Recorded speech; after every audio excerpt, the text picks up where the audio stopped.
Right, well, in today's game JudgeSim, as you can tell by the name of the game, we will be playing the role of a judge.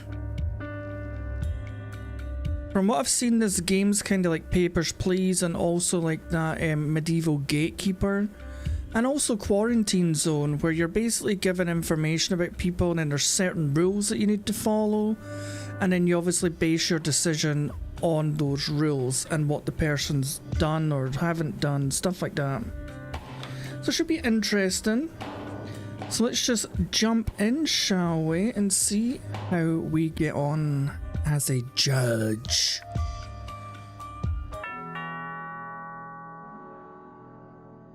Hello? No cold callers, please. I've already got windows.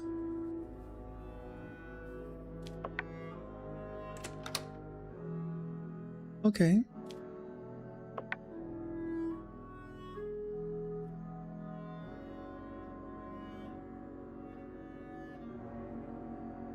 My name will be Justice Vaughn.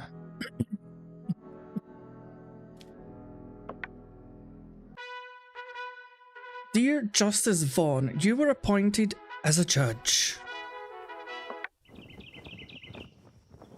Banana Republic Courthouse today. So we're in a place called Banana Republic.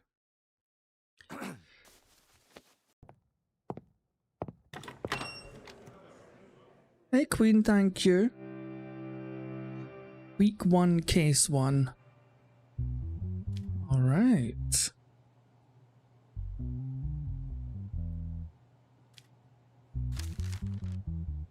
Your Honour, first of all, as the Ministry, we wish you success in your new position. We wanted to remind you of the details that are important for you to make a correct judgment.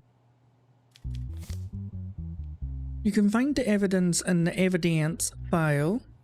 At the same time, you get information whether there is a digital evidence on the tablet. The case file includes the content of the case and the information of the defendants. Okay. You can ask some questions to the defendants by clicking on the microphone. These questions will play an important role in deciding your case. On the tablet, you can access some digital evidence such as camera footage or audio recordings. You can also access the recordings of your dialogue with the defendants via microphone. These recordings will be added at the end of your dialogue with the defendants. The law book contains the rules and penalties for crimes that you need to look at to make the right decision. Finally, you will make your decision. Remember, your decisions will have consequences. Making the wrong decisions in law book cases will cause your bars to increase. How full your bars are affects the probability of getting a 12 on the dice screen after each case. Therefore, remember that the game can end even if your bars are not completely full. I don't know what it means about rolling dice.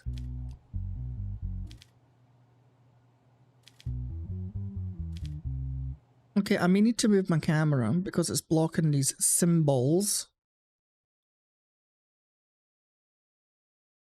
I don't know what these symbols are. Let me just move the chat down as well. There we go.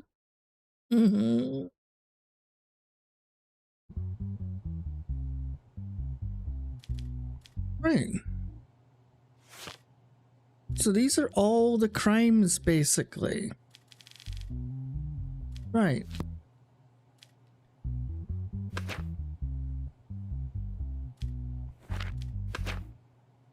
Okay, so here we have the case of Mr. James Adley. Hey Anne, how are you? Right. So James is 26. He's a man. So the Banana Republic Court, so he's being charged with violations of restrictions. Silence in the court! James Adley, who was seen by the patrolling police at 2 o'clock after the specified restriction time of 10 PM, was taken into custody on the grounds that he did not allow the criminal procedure to be applied. Did he run? So this is his statement. It was around 1:50 and I wasn't feeling well. At that moment I forgot that there were restrictions and I was just wandering around. I saw the police while they were on patrol and remembered that there were restrictions. Then I insisted on not being punished. So basically he got caught outside after curfew and then begged with the police not to get arrested, basically. That's what's happened here. So there's no evidence.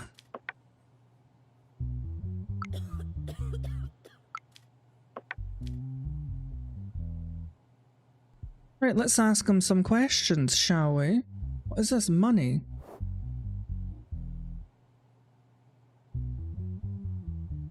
When I played Days Gone, did I do... I don't think I did, Anne. I don't think I was doing both at that time. I think I started doing both. What game, maybe? Maybe... June. Dune, not June. Dune. Guilty electric chair. We've not even heard the poor guy. He was only caught after curfew. Silence! Whoever that is, go and get a throat mint, please.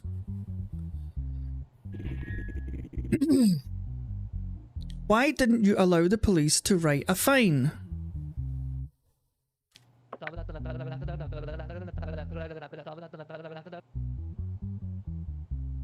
Because I thought I was right and they didn't give me a chance to explain. I didn't want it to come to this.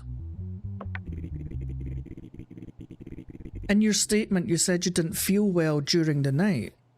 Why didn't you call an ambulance? Well, that's a bit... If somebody says they're not feeling right, they just want a bit fresh air, it's a bit much to phone an ambulance, do you not think? No, Arrow, the town that we live on a small island. It's the Banana Republic. It is actually called Banana Republic. They've got a curfew at the moment, and he was seen out after curfew. So the curfew is 10 PM. He was spotted at 2 AM wandering around.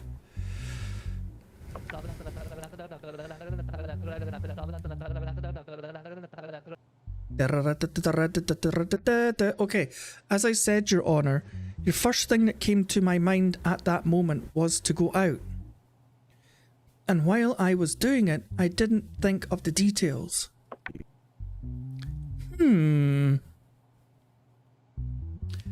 Right, so that should have our conversation here in case I need to refer back to anything.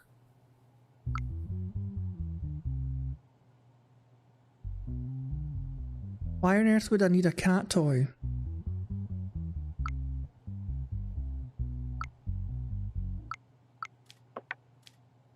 Right, so let's check the law. He have no evidence. So his charges are violation of restrictions. Right, let's see if we can find violation of restrictions. Where is this?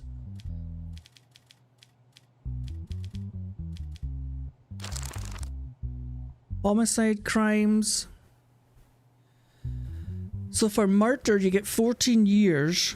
If you planned the murder, you get 30 years. Assassination, 62 years.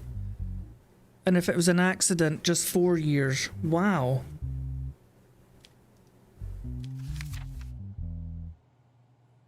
Two years for theft, 2 years for extortion, 4 years for fraud, 6 years for armed robbery. Wow, they're quite lenient here.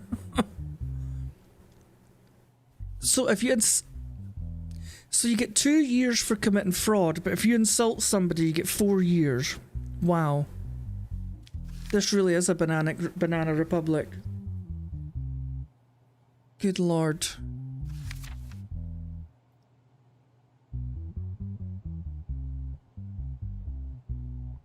They're a bit more sensible.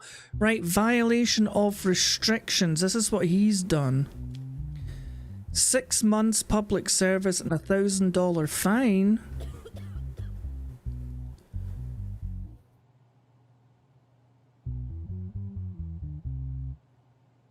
Failure to commit fulfillment.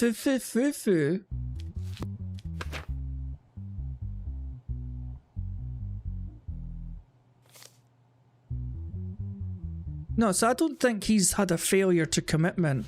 I think, so he should be sentenced to 6 months public service and a $1,000 fine. He's not damaged anything, he's not incited any hatred. Right.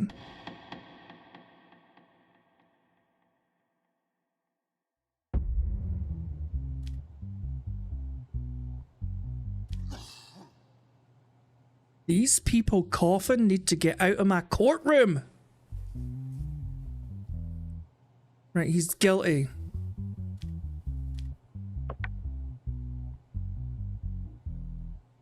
$6 months and a $1,000 fine.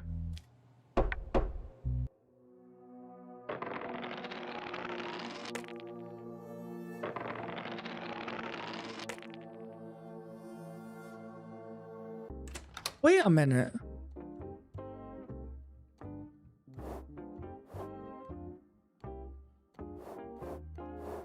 I've no money. I've got 100% mental health. Hi, kitty.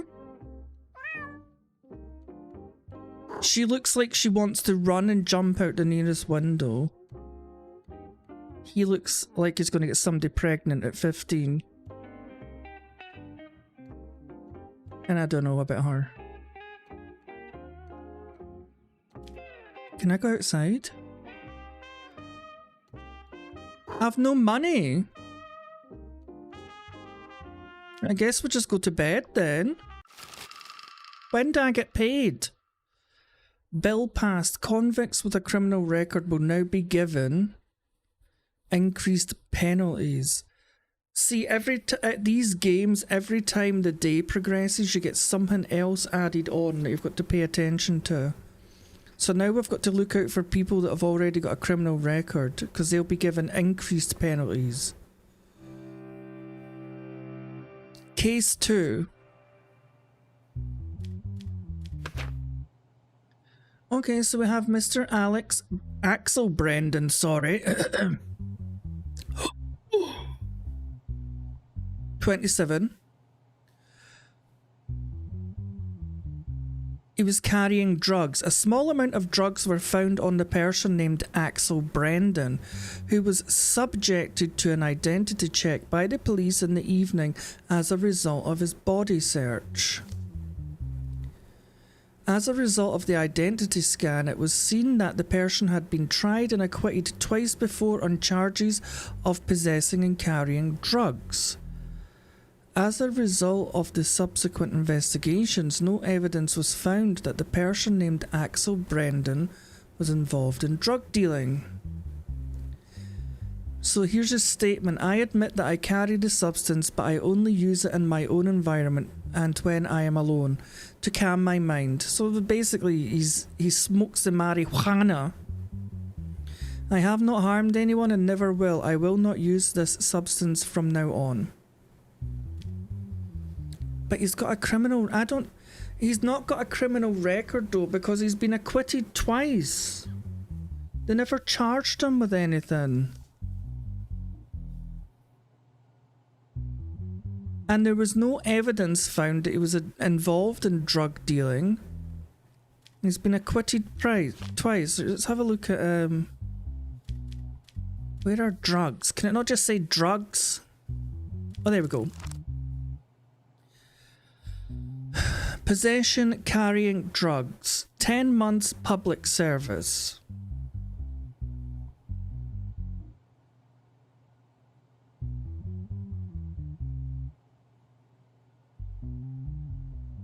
See, that I think it wants me to give him this one, but I don't think he deserves that. He was still carrying drugs. Let's ask him some questions. Were you going to sell this stuff before you got caught in the ID check? No, Your Honour. I was just on my way home and suddenly I saw the police checking IDs. I wanted to change direction, but I was already on their radar. That doesn't sound too good. Where did you get this stuff from? I got it through a friend. I don't know whom he gets it. From whom he gets it. It's well spoken. Is the person you call my friend your close friend? No, Your Honor. He is someone I met at a bar called Grand Pub a month ago. I don't know him personally. Okay, so that doesn't sound like he's intending to deal if he's not got an actual dealer. He's just met the guy. Throw the book at her? Who am I? This is a he. Are you in the vernacular of dating women with goatees, Kevlar? Hey, Glenn.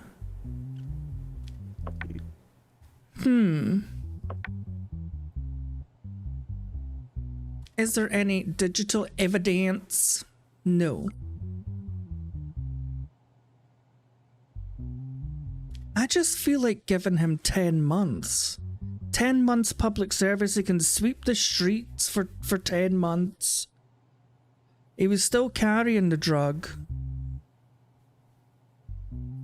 Goatees are for everyone, that's true.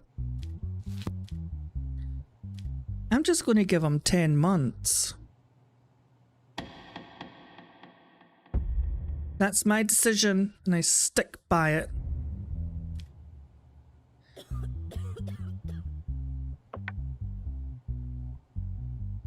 "10 months. That's it.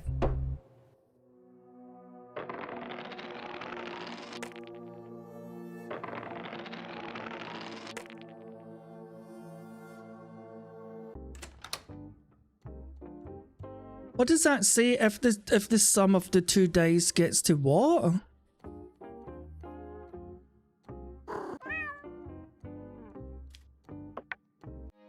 God, my family's so boring.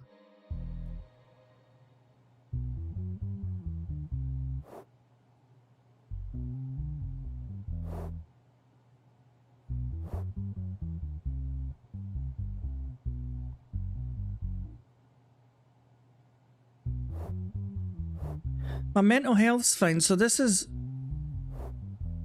bar fills up, I think, the more I get it wrong. So one of them, there was a chance they might get arrested again, but it's a very small chance. Probably that drug user. Sorry. I don't think he was a drug dealer.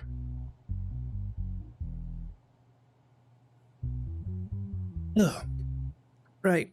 Let's read this case.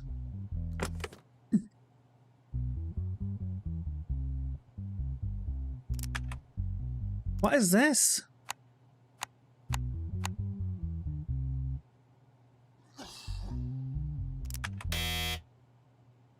Hello? What just happened?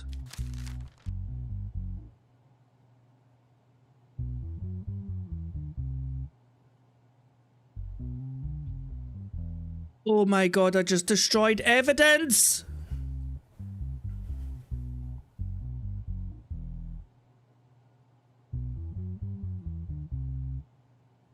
Can I restart the day? Uh-oh.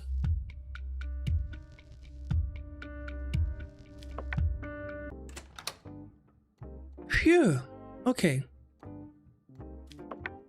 I'm not going to try and open this again, right? Let's read this.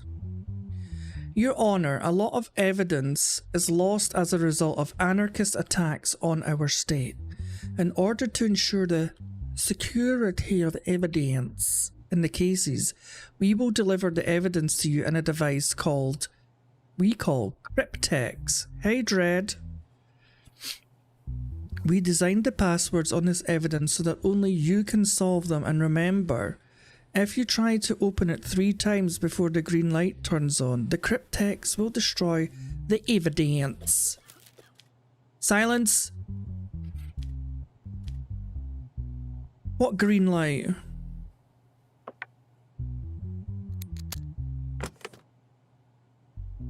Oh, this green light, okay. Right, so we have Jason Hamstred, 42. He doesn't have a criminal record. Good for you, Mr. Hamstred. Assassination? Maybe not. I take that back. Mr. Hamstred's not a nice person.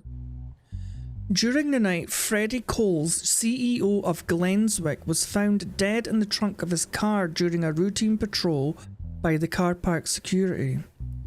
It has been determined that the CCTV camera covering the area where the incident took place was not working at the time of the incident.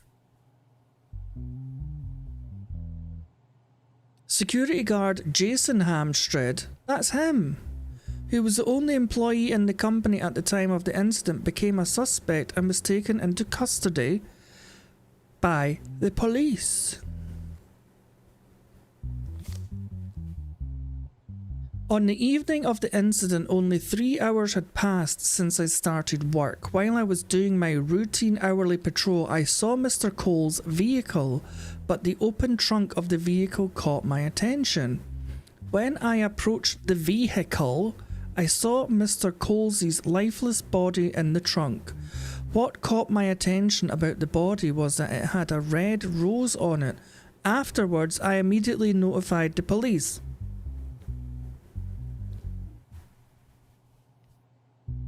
So they've just arrested the first guy that they found. That is lazy police work.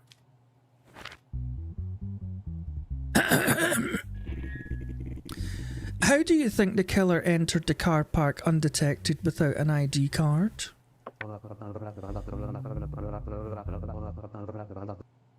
I can't find any answers to that, Your Honour. The doors have never been used in the system since I started my shift. What if it was somebody that already lived in that apartment, Mr. Hamstred? Did you think of that? Did you have a problem with the CEO of the company, Freddie Coles? Did you know him well?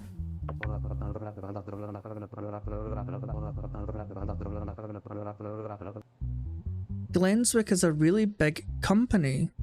I know them by name. I started 3 months ago. I only interviewed with the recruitment department and I had no problems with him. And of course there's no evidence. Yes, my wick is big. Glenn? The only wick I'm interested in is John Wick.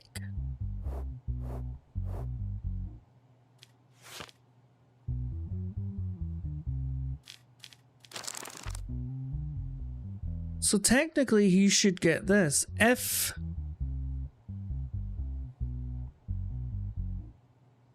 he planned this murder, no, assassination, where is it? He should get that if he done that. I don't think he's guilty. Do you think he's guilty?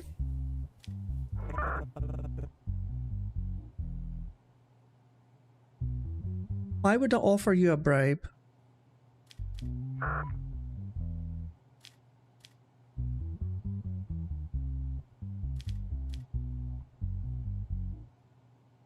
It doesn't say how he was killed. He was just... So the owner of the company that he works for as a garage attendant, basically, was found in the trunk of his car. He's given us extra information that was not in the report, saying that there was a rose on the body. So it sounds like it could be a serial killer who leaves a calling card. That was not in the police officer's report.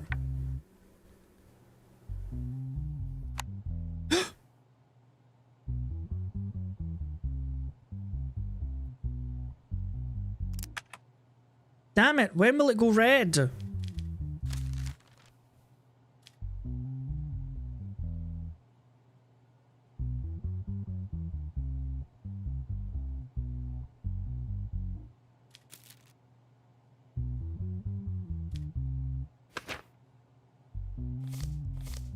Am I going to get to see this evidence?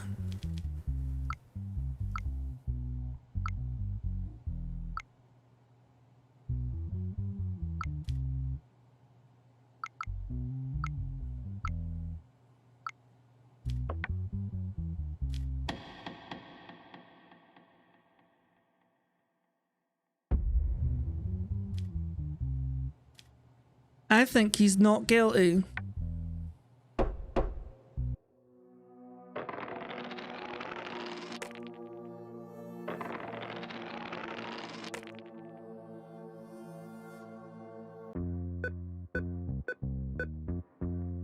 Welcome.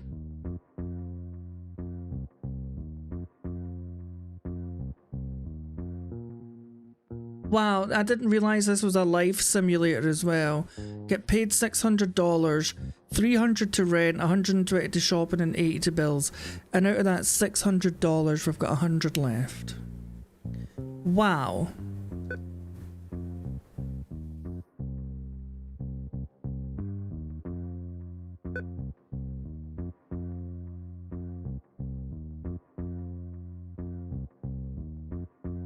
I don't need money. There is money in your balance that has not been withdrawn yet. If you continue without taking it, you may not be able to stop by the ATM. No, okay, I'll take it then.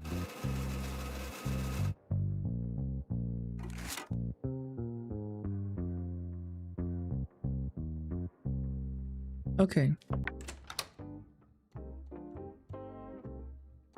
What the hell do you want?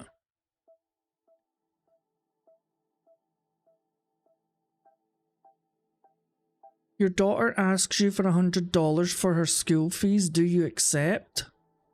Your sanity will drop if you don't accept this. What does she need school for? Everything's on YouTube.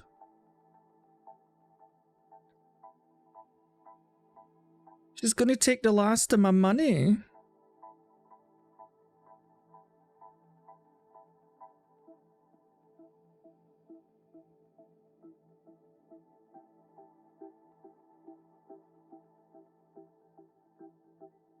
Do you know what? No, you're not getting my $100.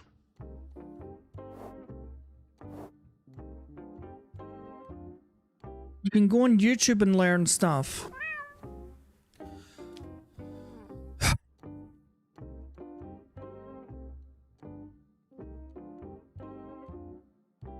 Exactly, Kevlar. How is your wife, Glenn? Has there been any updates since you last were here?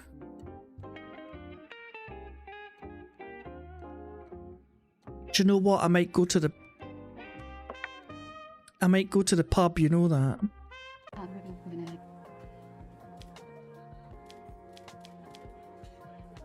How much is this?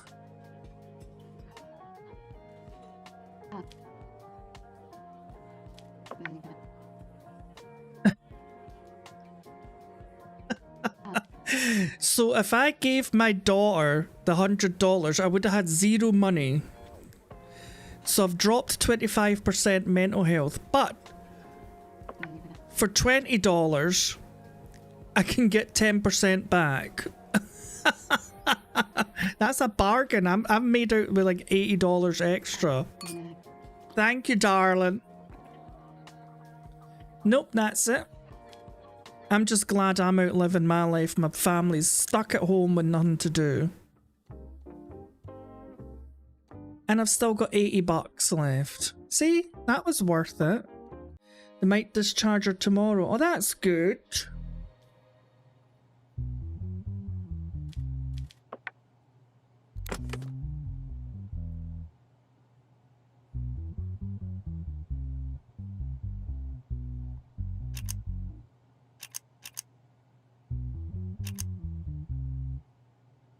Oh my god, I've just realised what I did wrong.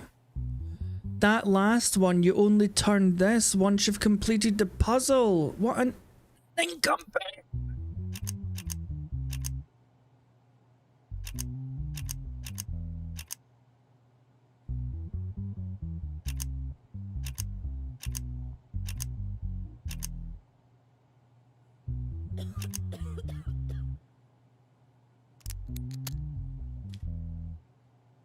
I never solved the puzzle in the last one, but I was right anyway. Cigar scissors in a box found in the vehicle. Fingerprint number from the evidence. There is digital evidence on the tablet. Right, let me read this case first. I'm getting ahead of myself here. Right, so we have Bob Isaac Grove. He's already got a criminal record. Yep. Charges auto theft. The vehicle was stolen while parked in a parking lot opposite the neighborhood where Lehman Diaz lives.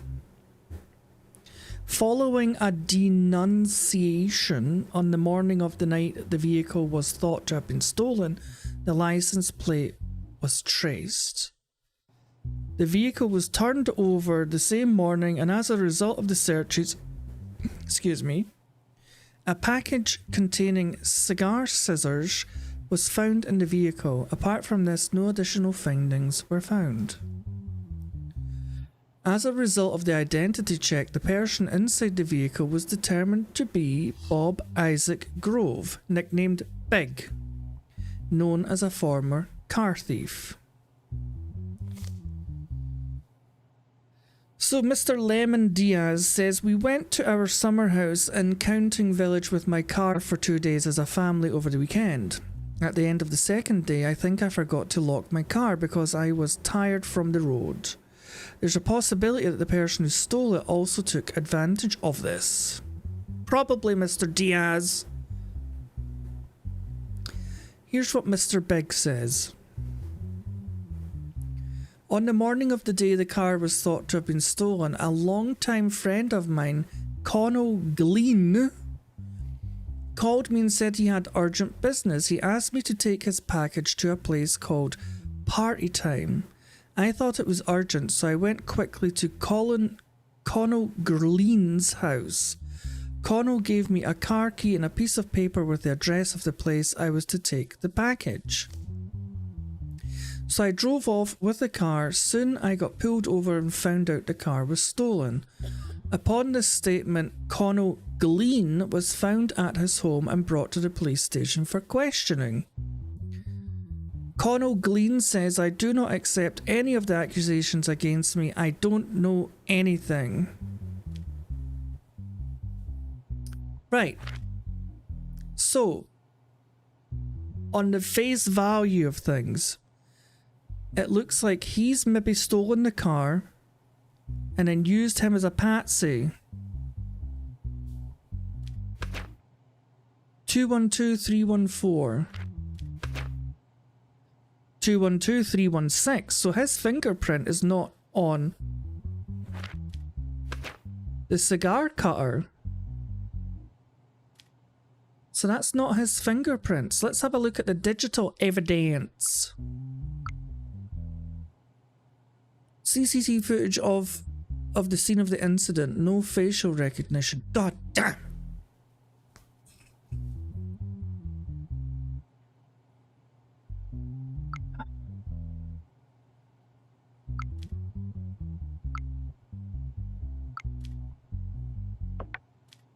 Right, let's ask some questions, shall we? Right. Where were you the night the car was stolen? That night I was sitting at a place called Pepe's with my girlfriend before it was too late at night.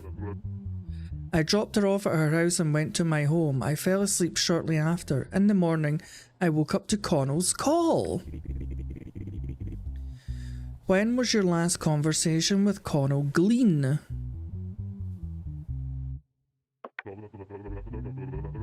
It had been almost 6 months since we last spoke to Connell, and I was very surprised that he called after all this time. Also, it's been a long time since I left these jobs. I am now in a regular life and a regular relationship. I am not guilty. No, it's Mr. Big's record we're looking at here. When did you meet with Bob Isaac Groove? So this is, we're now talking to this witless wonder. I have known Bob for over 20 years, and he's a dear friend.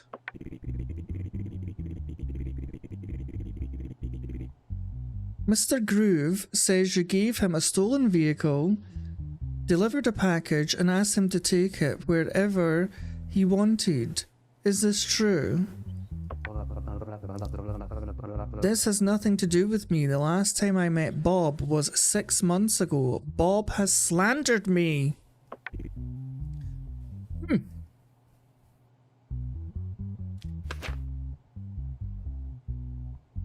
Okay, so obviously Bob has got a record. But we can't see the... Oh, we can see this guy's record. So, right, hang on a minute. So he's no criminal record. Oh my god, this is so hard. But that is his fingerprint. 212314. Right, let me figure this out.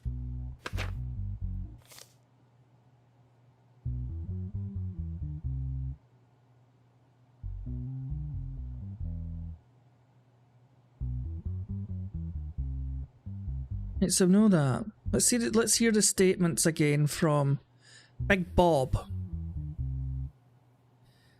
Yes, the box and the cigar cutter scissors have got Connell's DNA on it. But he's not got a criminal record, so either he's been really smart or really lucky to not get caught before. So Bob says on the morning of the day, a longtime friend of mine, Connell Glean, called me and said he had urgent business. He asked me to take his package to a place called Party Time. I thought it was urgent, so I went quickly to Connell Glean's house. So that means Bob went there in his own car and then drove the stolen car after he was given the key to it. So he drove over the car, then he got pulled over, right? Connell just says he doesn't accept any of it.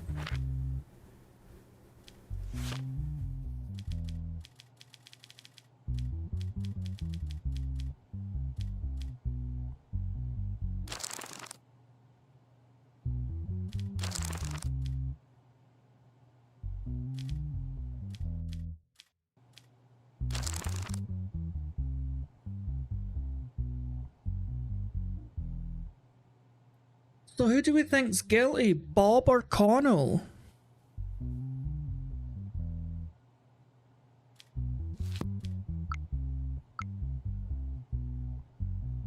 Judge Justice Vaughn.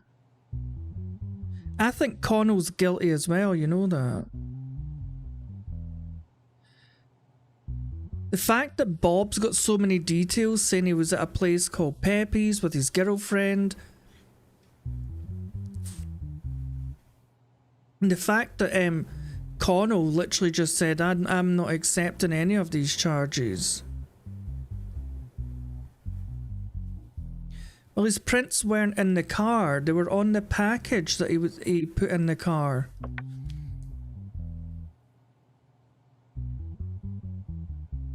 Peeps.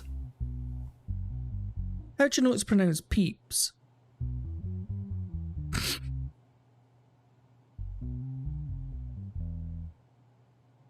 So Bob's basically saying he was out with his girlfriend. Connell phoned him the next morning and said, "Could you please deliver a package for me?" This was the package. Cigar scissors in a box.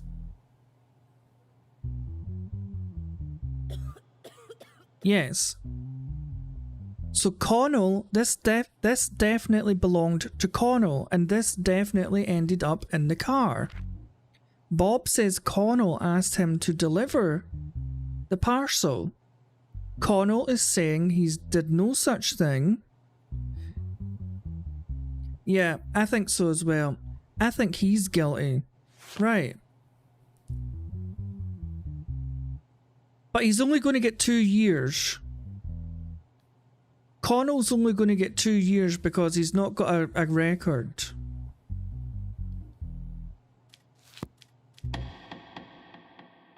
Right. I think Bob is not guilty.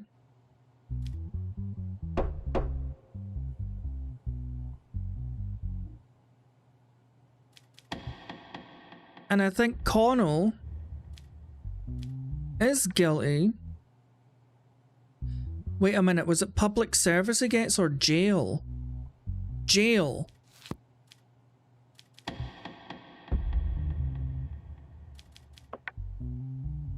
Two years.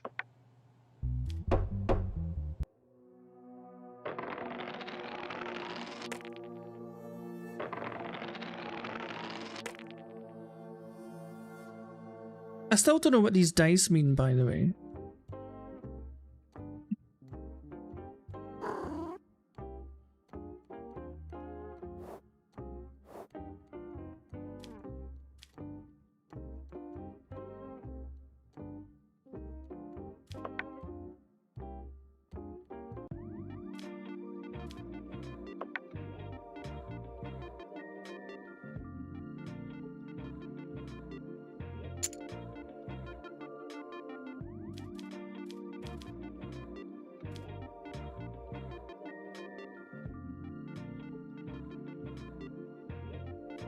I don't understand this.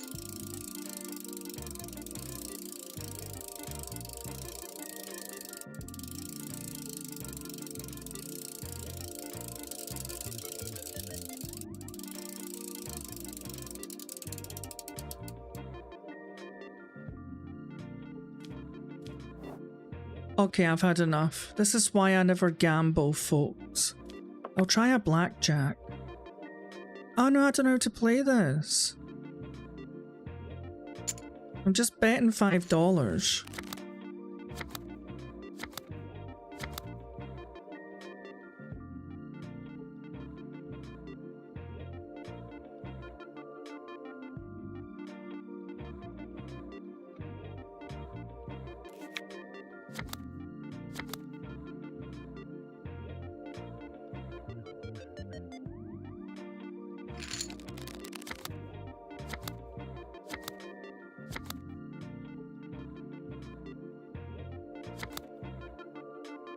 You motherfucker!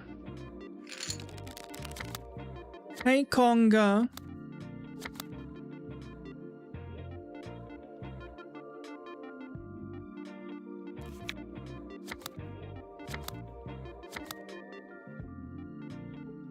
This game is rigged!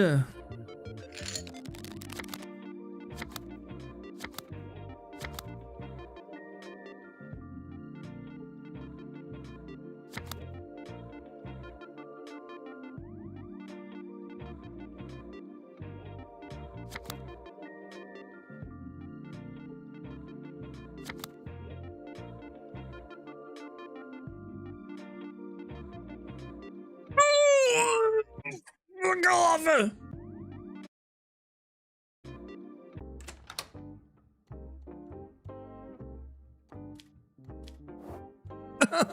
I just spent like $40.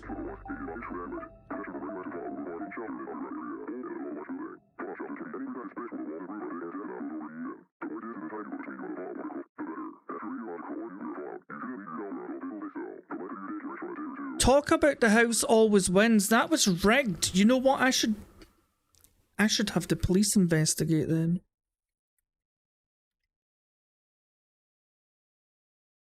State of emergency declared. Due to the state of emergency, judges can now be appointed to all types of cases. What do you mean?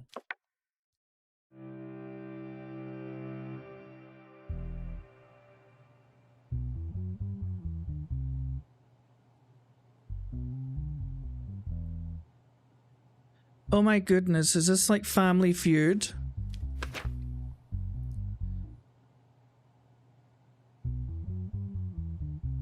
The situation of who will take the custody of 12-year-old Ezekiel Robin and his sister 9-year-old Clara. God's sake. Details: Ben Robin and Diaz Robin recently divorced. Hey, court. A custody case was filed by Diaz Robin, the mother of the children, for the custody of their children, Ezekiel and Clara. As a result of the divorce, the mother has a certain amount of alimony that she demands from the father. Is that it? Where's my evidence?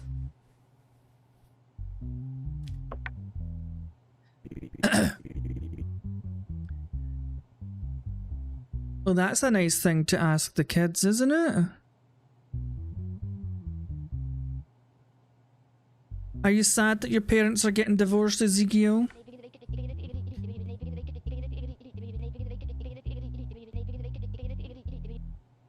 No, I'm not, because my parents didn't get along very well and they argued all the time.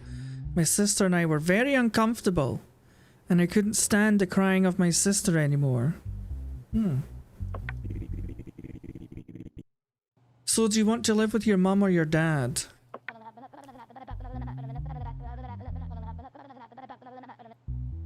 What is important to me is my sister. I certainly don't want to leave her, but the best thing for her would be to live with my mother. Ah, with a mother, not the father. Who would you prefer?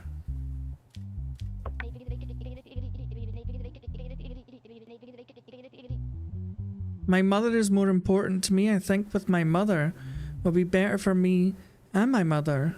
Of course, with my sister. What about your poor father? To Clara. Are you sad that your parents are divorced?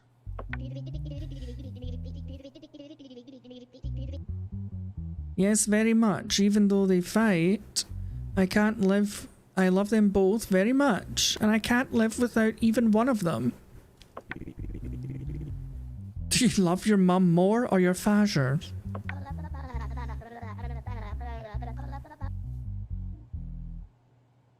She's a nice kid.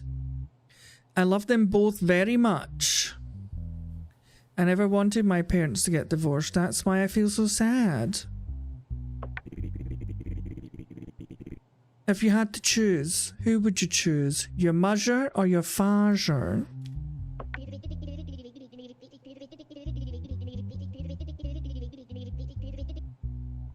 I don't want to choose one or the other. My only wish right now is that my brother doesn't leave me. He always supports me. Please don't separate my brother and me. God damn it. Is that all I get?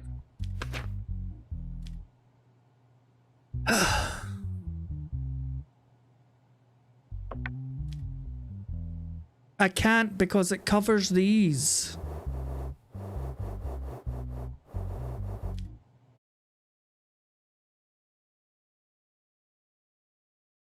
It's covering these if I move it up here. That's why I moved it.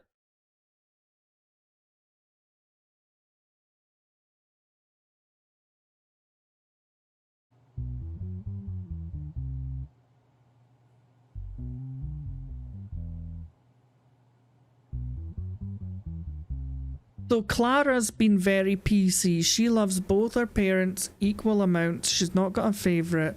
She doesn't want to pick who she wants to live with.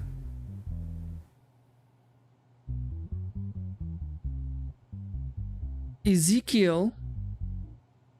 Hey, Finley. Ezekiel seems to think that they would both be better off with their mother. The only thing the two kids can agree on is that they don't want to be separated from each other.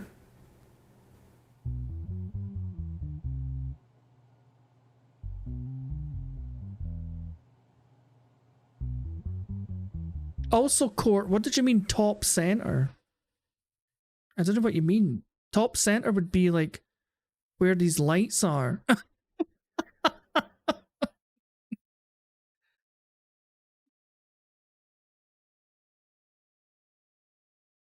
Yeah, they're both gonna have to go with their mum. It's all I can do. It's all I can do. He wants to go with his mum. He thinks she'll be better with the mum, and they don't want to get separated. Goodness gracious.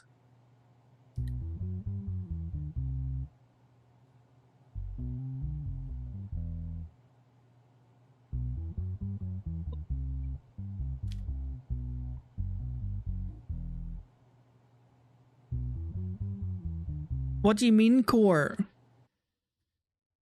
My head's in the way of what?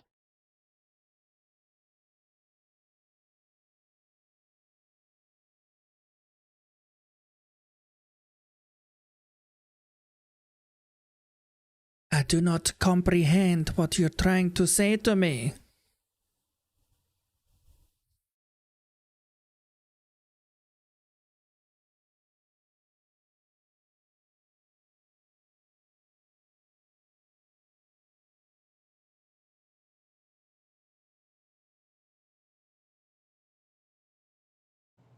What? The reason my camera is like where it is because if I move it up here,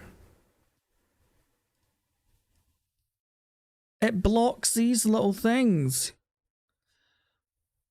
Oh, it's blocking the text? What text?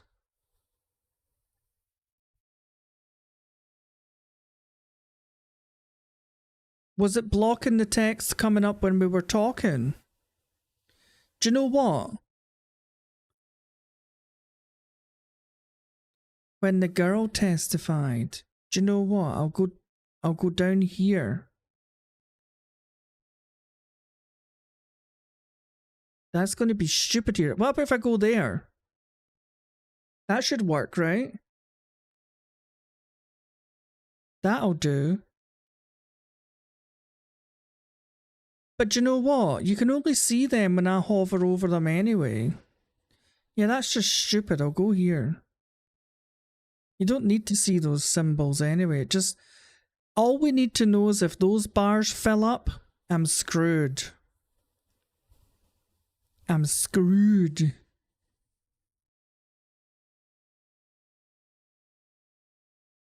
Right. I'm ready to make my judgment. It's a shame for there's no option to give them joint custody, so give custody to both children to the mother. Oh dear.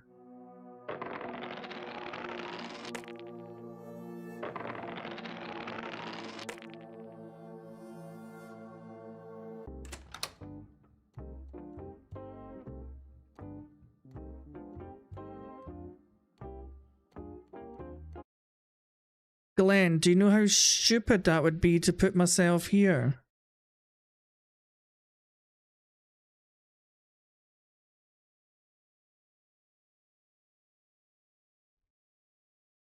Yeah, I'll just go here. How's that? Yeah.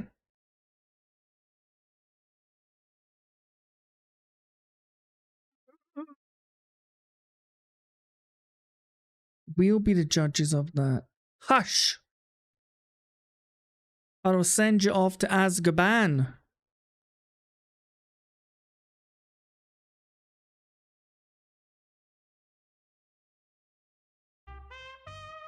Look how depressed my wife is, Glenn. Look what you've done to her. She hates when I'm at home. She wishes I was always at work.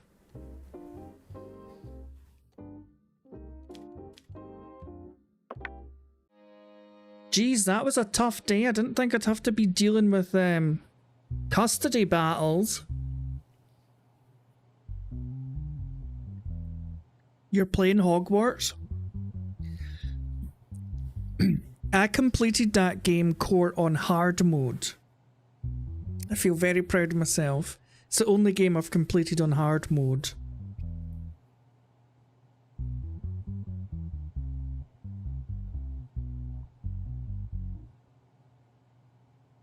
Hey, Twisted MAGA people.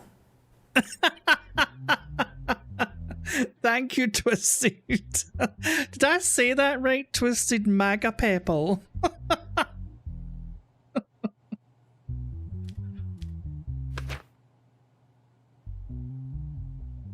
Right, so we've got Mr. James Redlow, 51 years old. No criminal record. He's charged of assassination? Okay.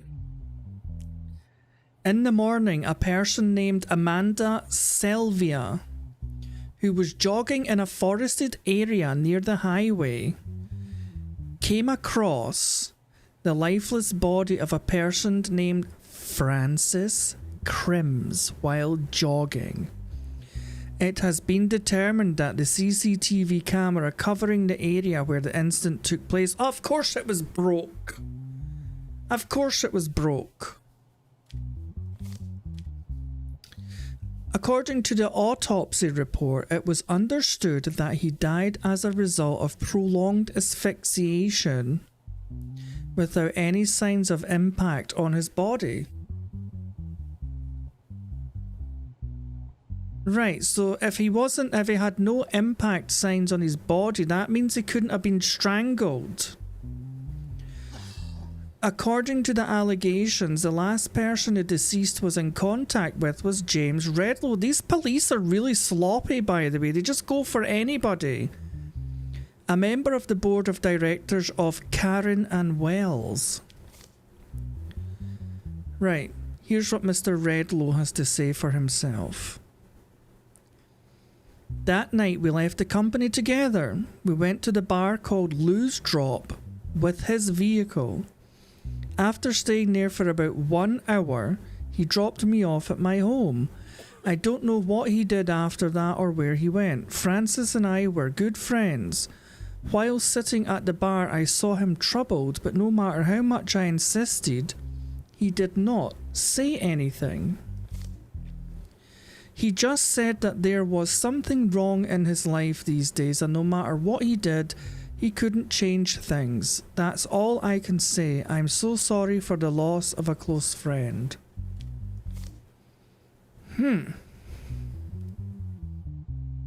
So this is the guy's wife, I guess. Oh my god, look at... Oh, hang on, I've read ahead here. That morning, like every day, I headed to the area in the forest that I always prefer to run. While I was taking a break to drink water, I saw a body laying flat behind the bushes. I immediately informed the police. All I remember is that the person laying on the ground was wearing a suit and he had a red rose on him. There is somebody going around killing business people. Remember the guy in the parking garage that was also found with a red rose?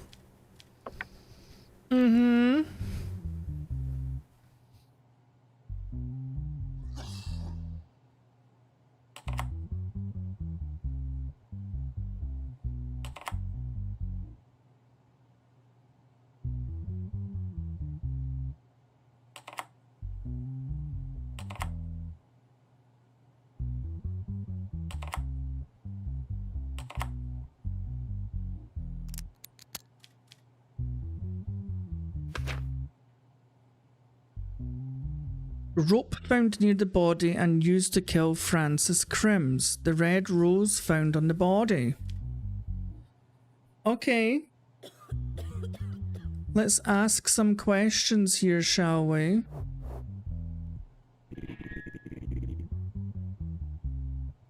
Okay, Mr. Redlow. How long was your friendship with Francis?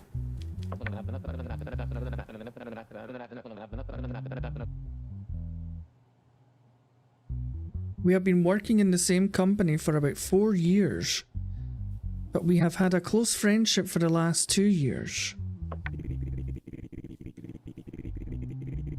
Was there anyone in the company who did not like Francis Crims or had threatened him recently? Not as far as I know. There is no such person. In fact, he was the CEO of our company. Right, that's it. Somebody's going around killing CEOs. He was well liked by every member of our board team. This is Joey Mangione. Did you offer to go to the bar in question with him? Did you often go to the bar in question with him? Yes, we used to go at least twice a week and vent to each other. Joey Mangione. He's out and about killing CEOs. I'm ready to decide. Not guilty!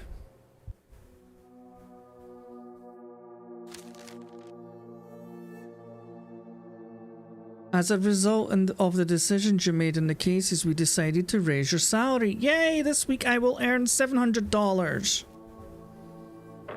And it's all going to go to bills, isn't it? 5.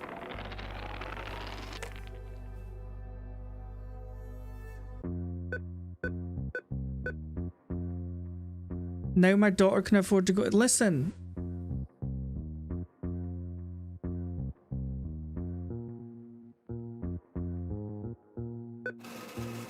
Just because I've got money now doesn't mean she's going to school. YouTube is still free.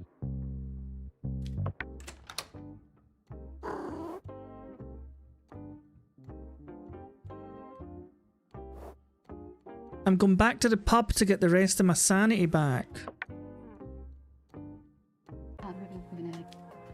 I'll take a whiskey, please. $60? I don't think so.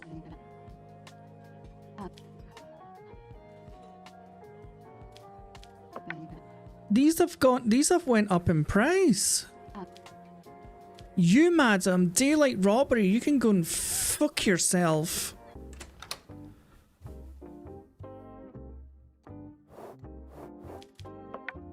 Yeah, I'll get the cat a scratching post. I don't know why I can only access the store in jail. Court.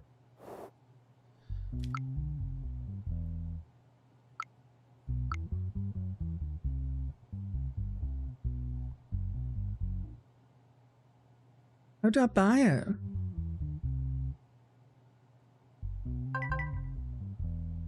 What?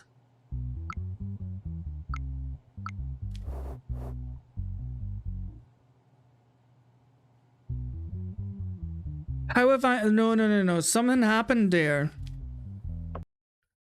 How did I go from having $258 to $5?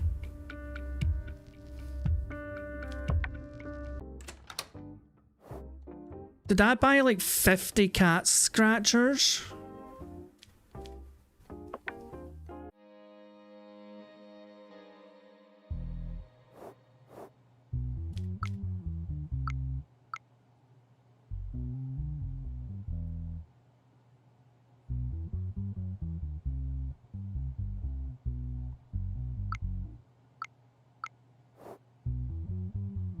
It would be nice if the game told you when you'd managed to buy something instead of me clicking it 40 times thinking it wasn't working. There, the cat's got a cat scratcher now. Treat the cat, but my daughter's still not getting to go to school.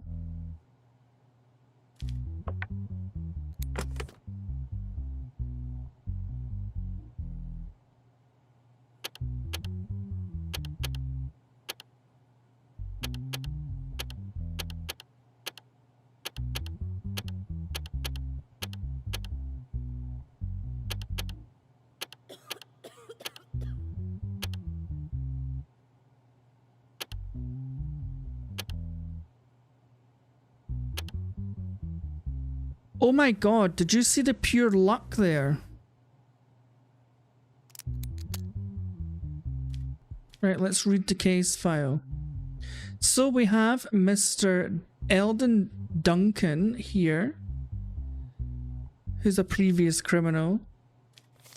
And we have Mr. Arthur Darrell, who is not a criminal. Right.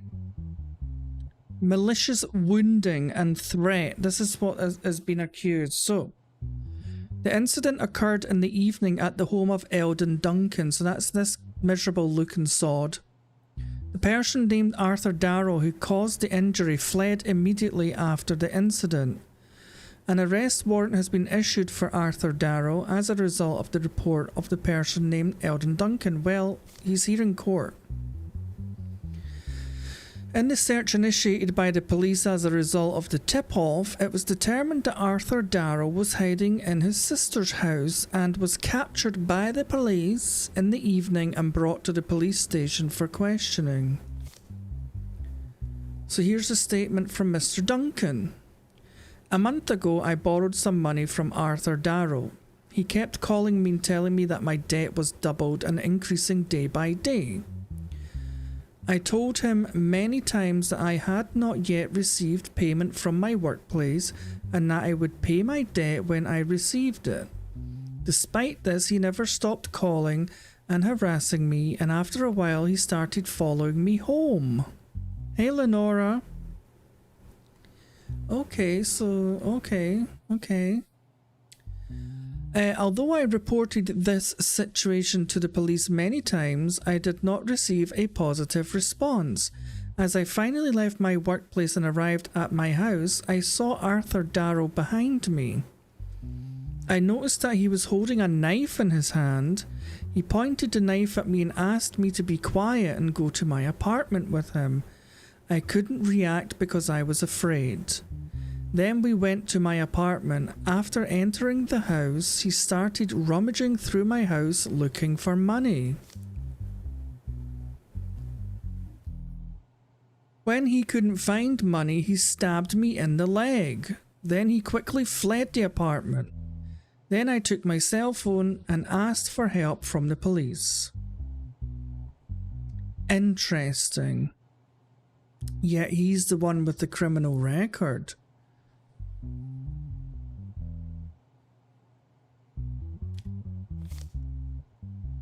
Right. So what does Mr. Daryl have to say for himself? About a month ago, Eldon Duncan called me and told me that he needed some money. Although I was in a difficult situation myself, I gave him the money he asked for and explained the situation to him. He said he would pay me the money as soon as possible. Since he did not respond after a month, I couldn't stand it and called him and told him that he had to pay his debt. He told me that he would pay the debt if I came to his house on the date and time he said. Oh, okay. When I went to his house, he told me that the money was in his apartment and that we should go up to the apartment. When we got home, he asked me to sit down and said he would come back soon. Then he stood in front of me with a knife and started making threats to me. I told him that he had to pay his debts no matter what. Then he swung the knife toward me. At that moment, I made a move to defend myself and the knife was stuck in Eldon's leg. Afterwards, I took the knife and ran to my sister's house because I was afraid. Right. What was in this evidence? So this was a knife. Fingerprint 21272. So his fingerprints are on the knife, right? 21272. Telephone conversation dialogue between Eldon. Oh, we've got the phone conversation now. Right, so let's see if this part of the story is true. Looks like a letter opener. Well, I mean, you could at least puncture a kidney or something. When are you going to give me my money back? Give me some time, please. I will return as soon as possible. I've waited long enough. I can't wait any longer. If you don't pay by tomorrow at the latest, I'm not responsible for what happens. Calm down. I'm saying I'll pay. If you don't pay by tomorrow, I'll kill you. Well, I think that's pretty open and shut, don't you think?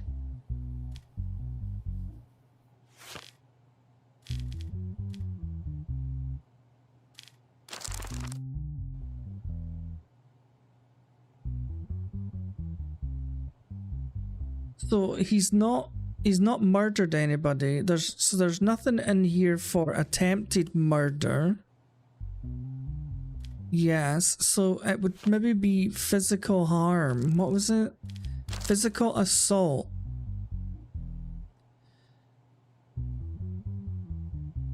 So basically he's got malicious wounding, that's 8 years, right? So he's stabbed them, that's 8 years. He also invaded his home, so that's 10 years. This guy is looking at 10 years. This guy, I think he is guilty. I definitely think he's guilty. Especially in the phone call when he says he was going to kill him. If you don't pay tomorrow, I'll kill you. I don't know why I've got this policeman. Why would I bribe him? Right, so I'm ready to pass my judgment. Arthur Darrow, we the court find you guilty. We're sentencing you to 10 years in prison for malicious wounding and a home invasion.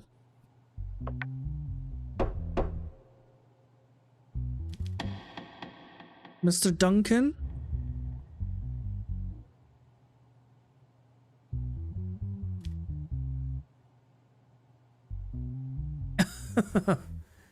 You're free to go.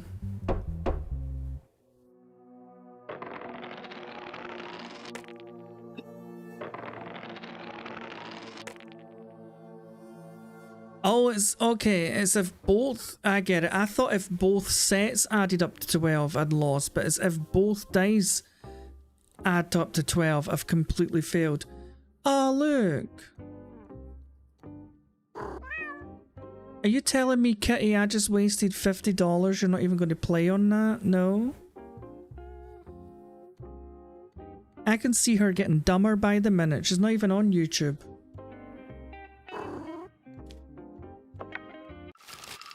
Dumb as a bag of rocks, that one. Bill pass. Criminals who are not mentally well will be sent for treatment instead of punishment. That old chestnut, eh? Oh, I was insane at the time.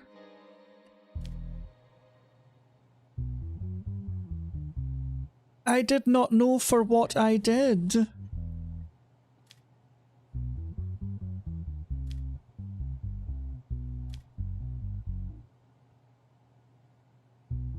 Let me just get a refill, 2 seconds. I've got it all here, don't worry, I don't need to go anywhere.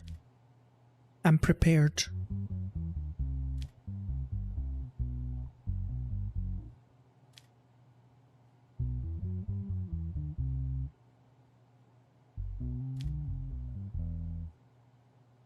Okie dokie. Right. Cheers, everybody. Look how nice this cup is. It's such a nice metallic colour. And it's insulated. Who keeps typing? Right. Oh god, he's got mental health. Jesus Christ. Hey, Pepe. Right, so we've got Howard's Roast. What a name, Jesus. It's got mental health. Okay. Willful damage to public property. What has Mr. Roast done? Has he set something on fire?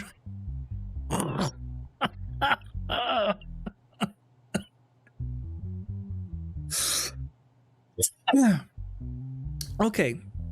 The incident was discovered by citizens using the benches belonging to Trent Tower Municipality, and an investigation was launched following complaints.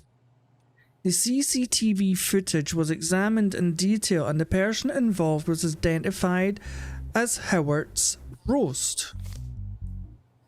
As a solution, a new bench was placed in front of the Trent Tower Town Hall and they started to wait. What? I don't get that.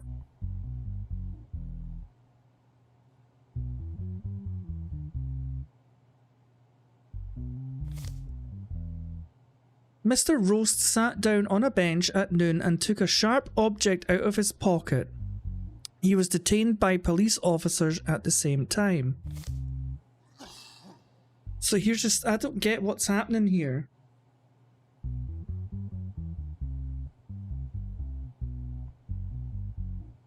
First of all, I didn't know it was a crime to do this. What have you done? The reason I did it is that I unintentionally picked up a bad habit and it turned into an addiction. I can't control it anymore. But as I said, I didn't know it was a crime to do it. Do what? Has he carved something into the bench? For fuck's sake.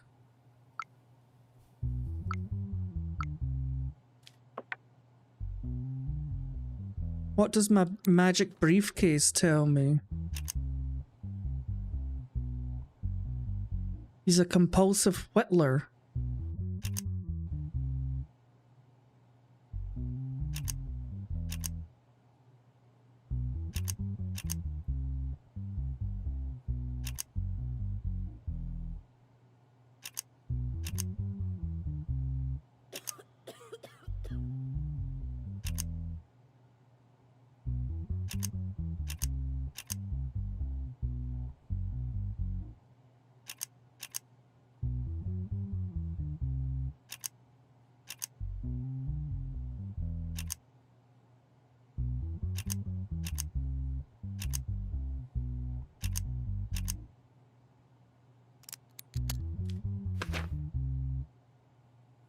Aha. So there we go. The bench was damaged, so that's what he was doing. He was scratching the benches, the public benches.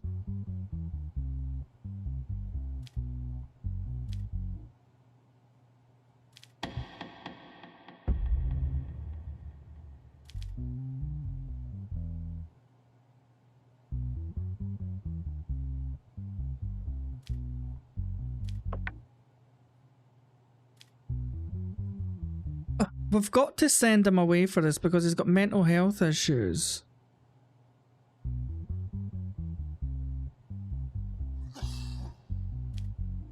I mean, I personally don't see that as mental health. Thank you, Bunny. Appreciate that. Oh, God. So technically for...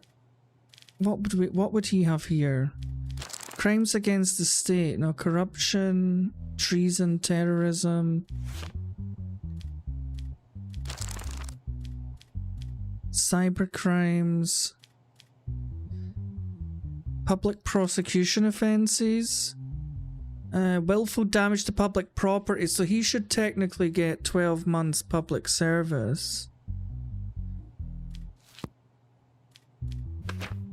Because it says here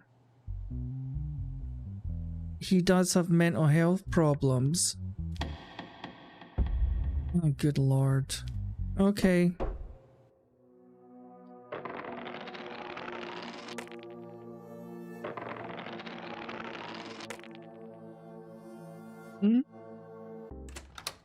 What's the point even reading the case file if you see they've got mental health? They just go straight to fucking the loony bin.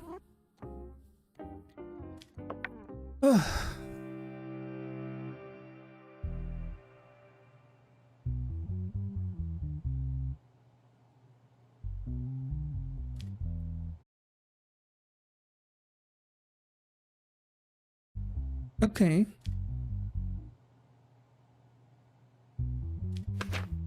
What's going on here? Tranks, a music production company, claims that The Wall, a music production company, is using the structure of a track that belongs to them and violating their copyrights. Do you think that is meant to be... It could be Kim and Kanye, actually. Well spotted. So The Wall Music Production Company, right? There is one digital evidence for this case, right? So Trank's music company has released a new track in recent weeks. 3 days after the track was released, the music company The Wall released a track of its own. In response, the music company Trank's argued that its copyrights have been infringed and that it should be paid $10 million in damages, citing the track's infrastructure as evidence. So this is a lawyer for Tranks who's suing The Wall. We spent a lot of time working on the track and we were very happy with what that we finally finished it. A few days later we realised that the track released by the music company The Wall used the exact same infrastructure that we use. Our problem here is not that they did this, but they did it without permission. We decided to file a lawsuit for compensation, which we hope to get. We request that the appropriate action be taken. Let's see what The Wall has to say. The track was created with a completely original infrastructure and the long efforts of our sound engineers. This kind of accusation is unacceptable. We don't think there is copyright infringement just because the infrastructure is similar. We are sure that in the tracks we released before them, they also have tracks that are similar to our infrastructure.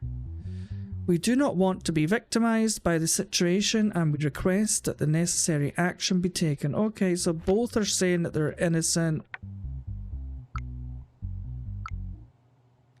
Right, so here's the one that they're saying is original, right?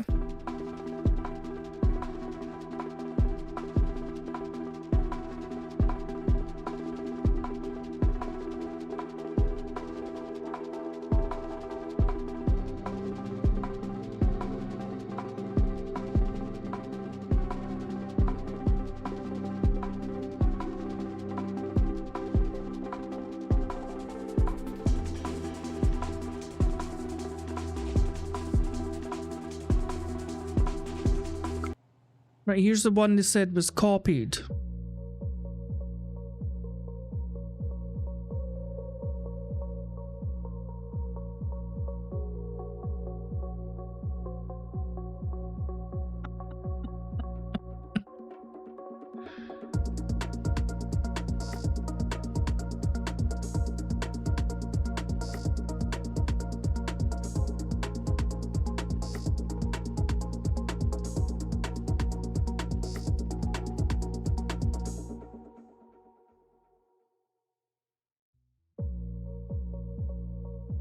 It's exactly the same, but it's slower.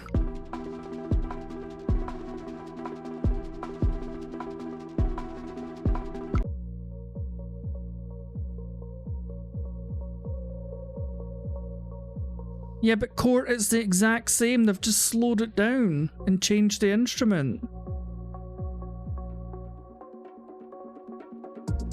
I actually prefer this one, actually. I actually prefer this, but this one was released first.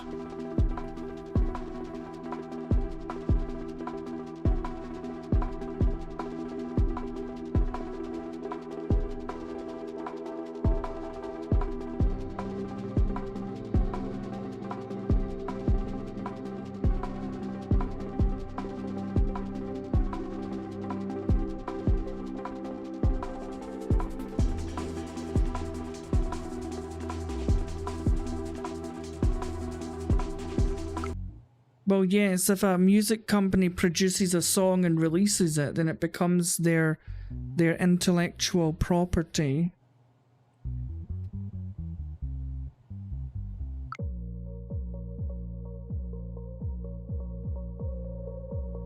I mean, I much prefer that. I prefer the second one. But they did copy them.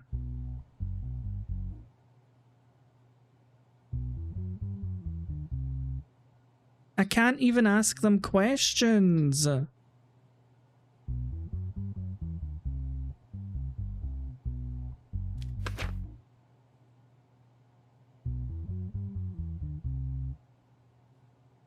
Right, what options do I get here?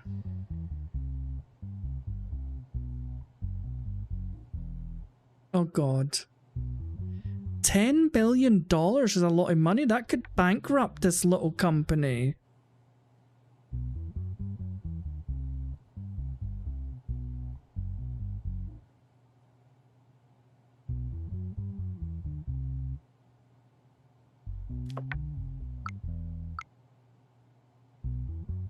It is exactly the same song, beat for beat. All they've done, it's not even as if they've changed it slightly. All they've done is change the instrument used.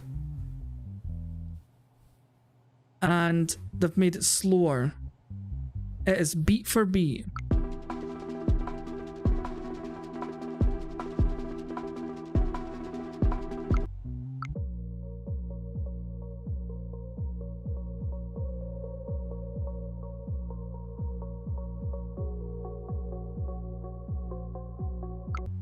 Oh God, I like that one though, so I don't, oh.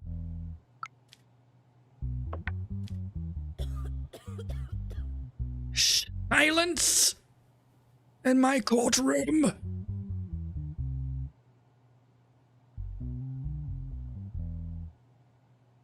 Do you know what? I hate copyright, so do you know what? You're getting away with it today. You're getting away with it.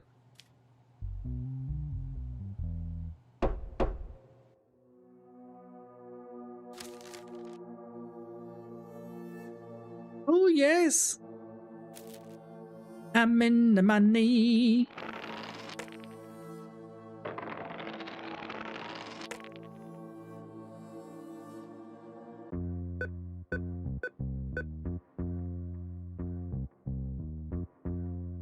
Nice. I feel guilty now. I maybe could have gave my daughter money for school now, because I've got like $500. What do you want?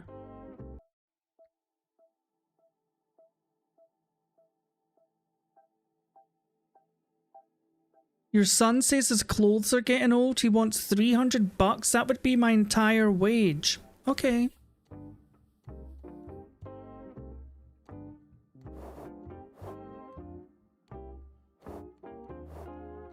Do you want to go to school? I can spare you the $80 or whatever it was, 100 bucks. Do you want to go to school?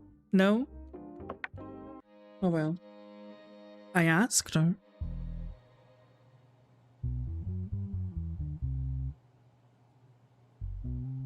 I just wonder why I would need to bribe him.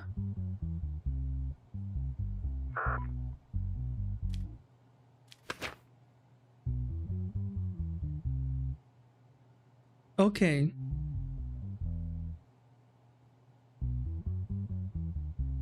Joel Mueller sues Sissany for damages for the suicide of his daughter. Okay.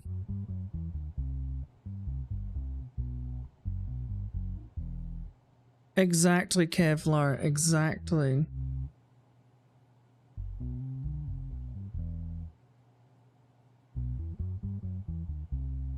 Being a one-man band, ooh! The only problem with that is you've nobody to help pay the rent and the bills because you're a single Pringle all the time.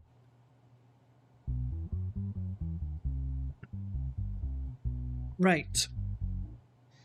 Joel Mueller alleged that his 15-year-old daughter, Ellie J. Mueller, had played the game Last of Me Too, oh goodness, owned by Sissany. That's obviously... And it's The Last of Us, yeah. And that sometime after playing the game she suffered from depression and subsequently... Joel Mueller, who blames Sissany for his daughter's...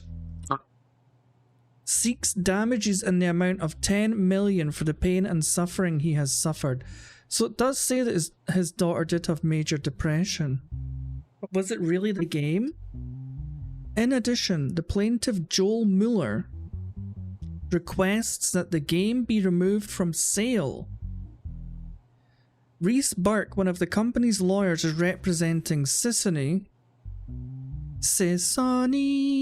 in the case. We gotta pay bills either way, but leftover play money is either spent on you or them. True.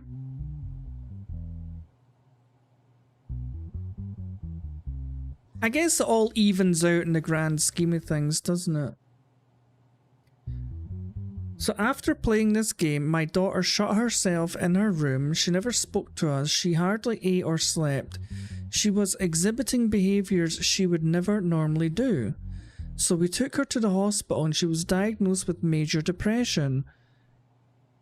About 2 weeks later, her mother came home from work and found her unconscious on her bed, having a box of antidepressants. We took her to the hospital. It was already too late. Oh. So here's what the games company says. Our company never accepts such smear campaigns. Before the release of our game, we stated the legal age limit as 18. Here we see that Mr. Mueller's daughter, Emily, does not meet this age limit. In this case, the fault lies entirely with the family. Oh my goodness, that is so true. She should never have been playing that game.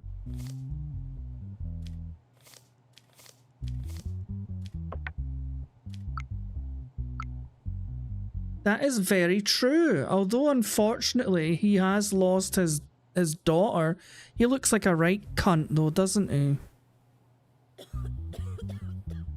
Oh, he's the company guy, isn't he? Yeah, there's Mr. Mueller. They could be brothers actually.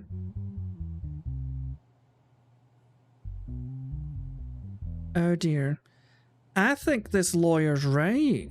He's totally right. She should not have been playing that game. Although it's a shame that he's lost his daughter. I mean, that's like someone dying through alcohol consumption, and it was the parents that bought the alcohol, and then they try and sue the alcohol company.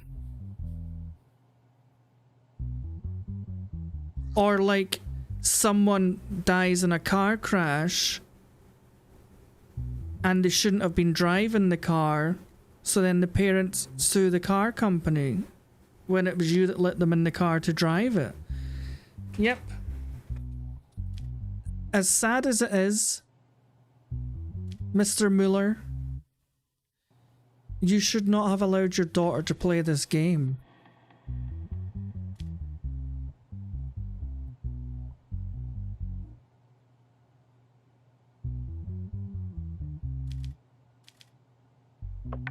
Yep.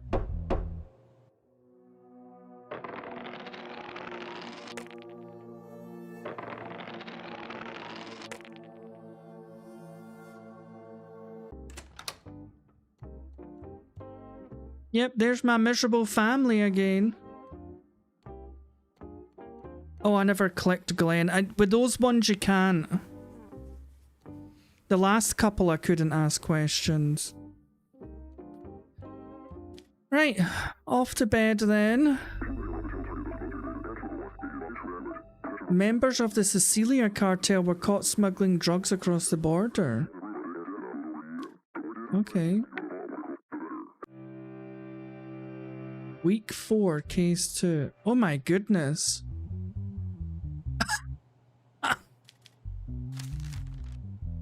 We're offering you $500 to release Jeremy Alder and Mike Byrne. This money will make your job easier and will ensure that you are not affected by the decision you make.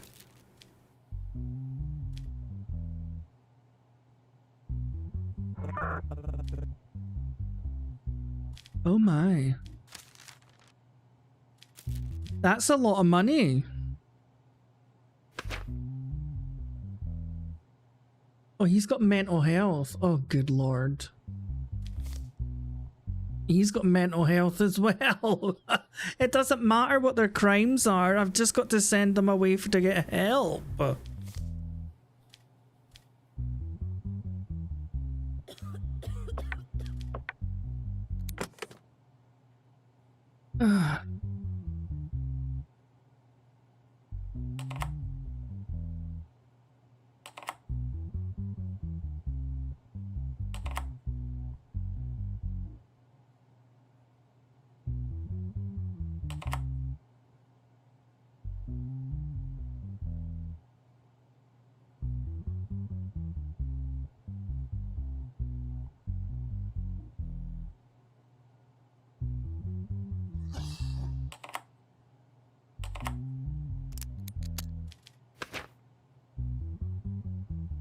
Eight kilograms of lysergic acid dithalamide, 9 liters of gamma hydroxybutrate, 2 submachine guns. Wow. There's no way these are mentally ill. Right, so what happened? So, drug trafficking, taking part in organised criminal activity. So the pickup truck in which Jeremy Alder and Mike Byrne were travelling was stopped during a police stop. As a result of the searches, a large number of drugs and weapons were seized from the vehicle used by Jeremy Alder and Mike Byrne. As a result of the identity check, the investigation, it was understood that Jeremy Alder and Mike Byrne were members of the Sicilia cartel. I don't deny that we were transporting drugs. It was our duty to get them across the border, but in the course of that duty, the mafia, in collaboration with our cartel, apparently sold us out. If we are going to jail, we will reveal their identities one by one. Okay, so I can either take the $500 and let them go, or I can send them to jail and they'll reveal the members of the cartel. So this is what Mike has to say. It was at least 5 times bigger than our previous deliveries. The risk was as great as the return, but the mafia executives who had made a deal with our cartel told us that they would eliminate the risk, that they were cooperating with the police, and that the shipment would be successful. All they wanted was a necessary share of these shipments, but now I realise they were working behind our backs. So they're charged with drug trafficking and organised criminal activities.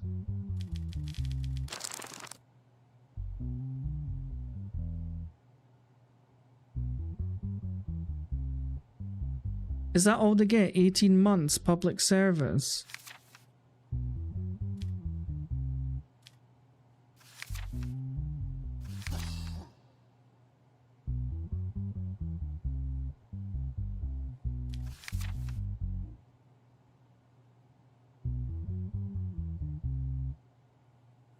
Organising prostitution activities. Ooh, taking part in organised criminal activities. So is that what they've done? Plus drugs. Taking part in organised criminal activities and drug trafficking, right. So they should get 24 years each. Plus 10 months. 18 months. So that's 25 years. May as well give them 26.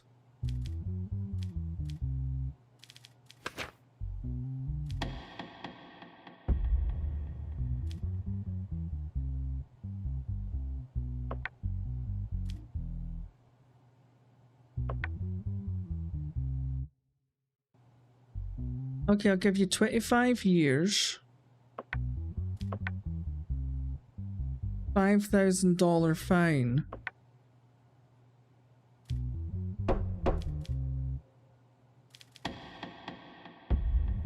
You as well.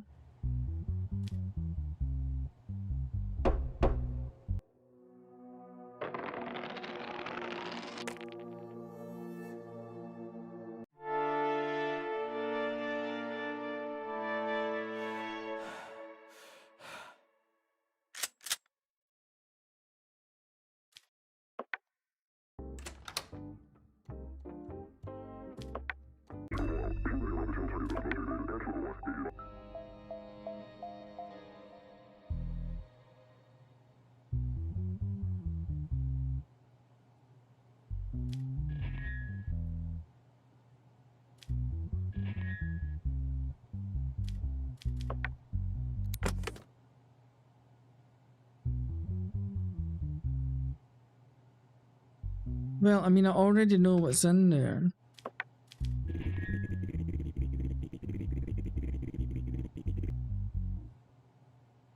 If you cooperate and reveal all to cartel members, I will do my best to get you the minimum sentence. Will you cooperate? No, I don't think so. You say the mafia double-crossed you, but do you have proof of their involvement? No, I don't have any evidence to offer at the moment, but soon our cartel will sort it out. If you expose the names of the mafia members who you think double-crossed you in court right after you, you can be sure that I will punish them too. Are we going to help each other with this?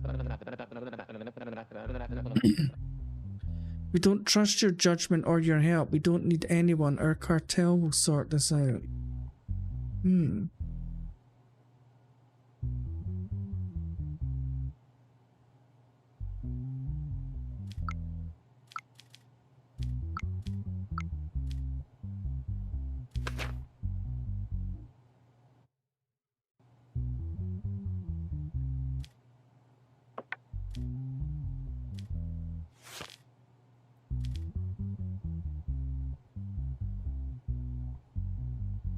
All criminals with a negative mental health must be sent to treatment without penalty.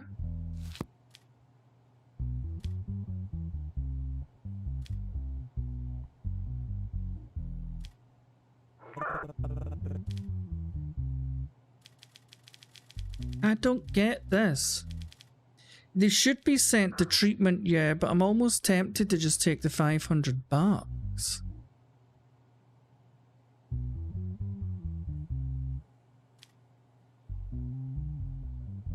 This is a free $500. It's not going to impact my decision.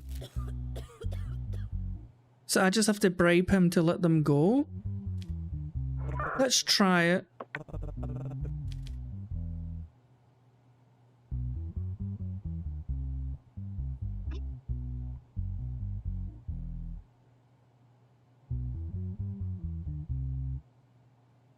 Oh, so that... Oh, hang on a minute. So that's how we get rid of this. Okay, okay. Alright, court. Safe trip, take care. So if I just release them as a not guilty, I'll get $500.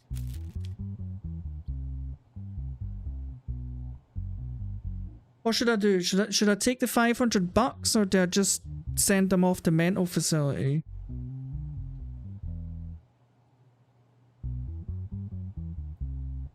I mean, mental facility is hardly a punishment for 2 cartel members. I'm probably pretty sure that they're just saying they've got mental health issues. Oh no, they've not got mental health issues. It's only if they've got negative mental health. All criminals with a negative mental health test, theirs is positive. So he's fine, and he's fine.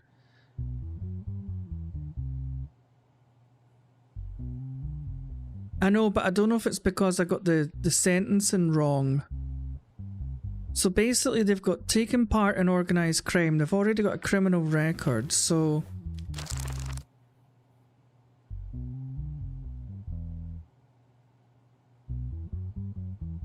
Taking part in organised criminal activities.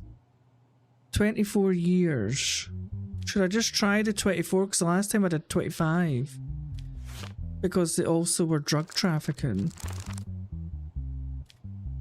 Wait a minute.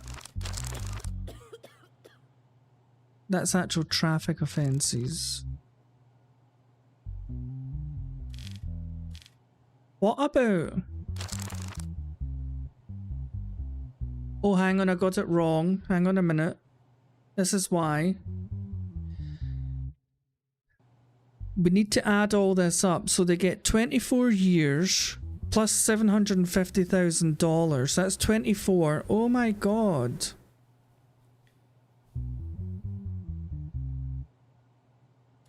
So I take it I don't count this. Crimes... I don't count this one. Taking part in organised crime, because that's 24 years.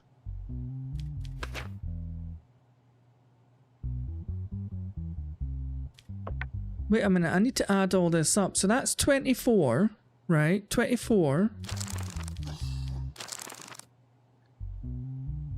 Plus 16 is 40. 64 years. Plus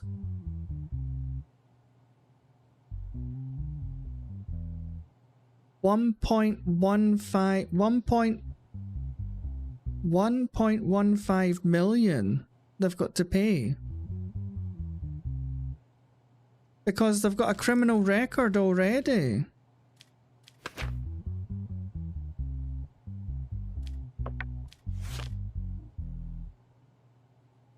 Criminals with a criminal record should be given aggravated punishment.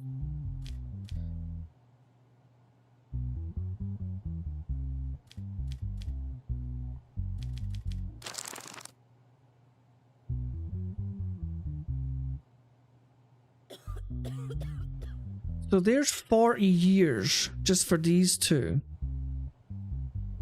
Plus, let me get a calculator for this. Just to make sure. Calculatrice. 700,000 plus 400,000. 1.1. Oh, plus 50,000. Yeah, I was right. $1.15 million.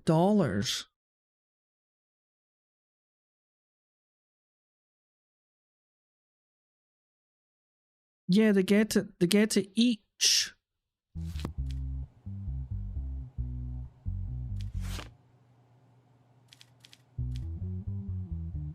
So that's 40 years plus.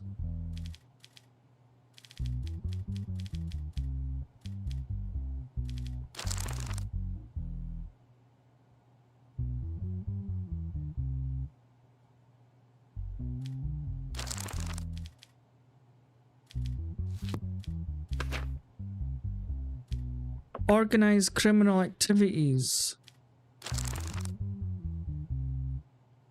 64 years plus 1.15 million. I've just got to try it.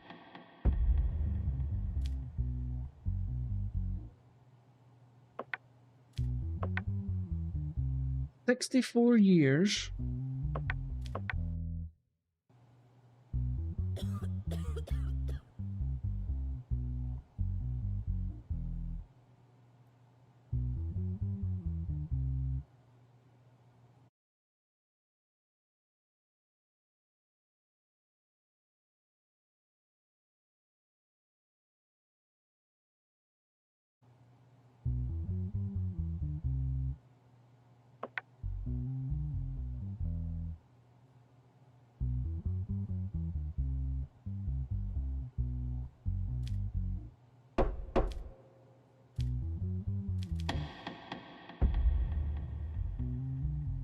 I mean, let's see. I don't know if this is going to work. Let's see. Okay. Nice. So that was right.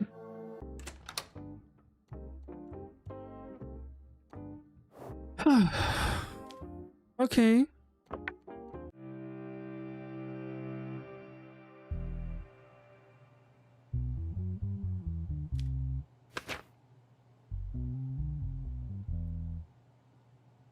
Right, so we have Mrs. Sophia Bonza. So she's been charged with fraud. Recently, thank you, Glenn.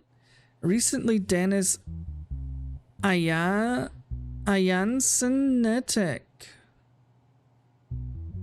we'll just call him Mr. Dennis, wanted to have sexual intercourse with Sophia, whom he thought was a prostitute, in exchange for money.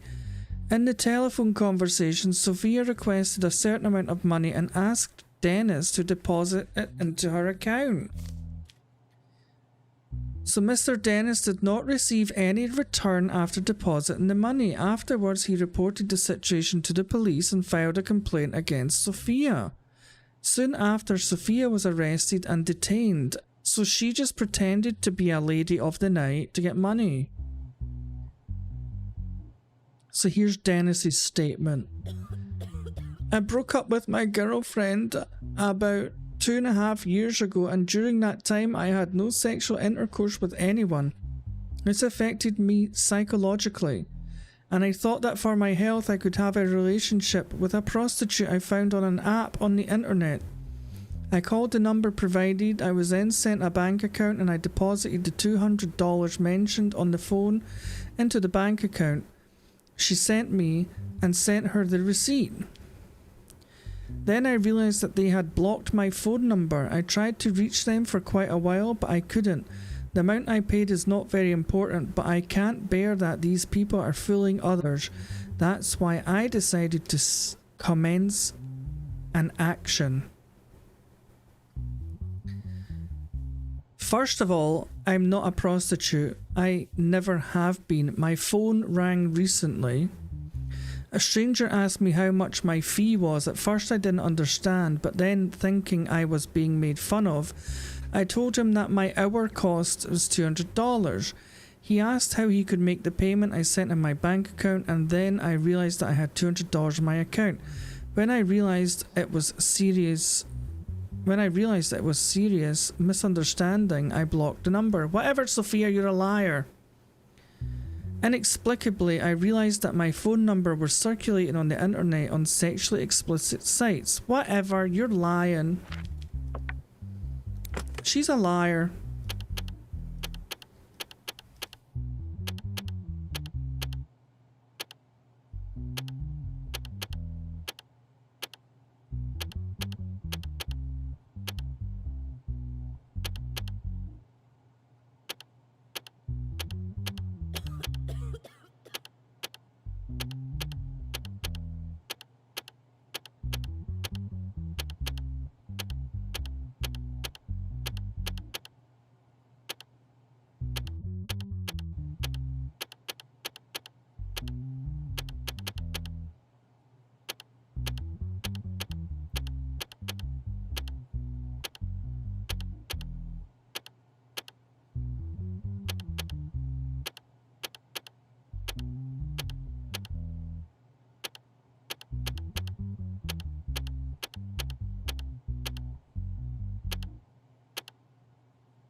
Mother Tucker.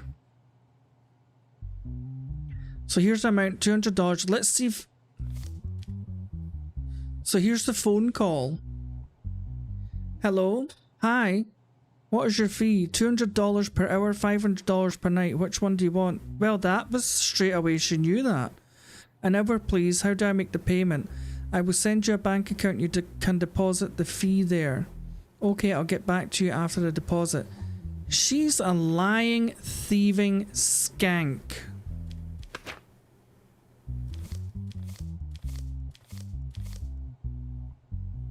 Fraud.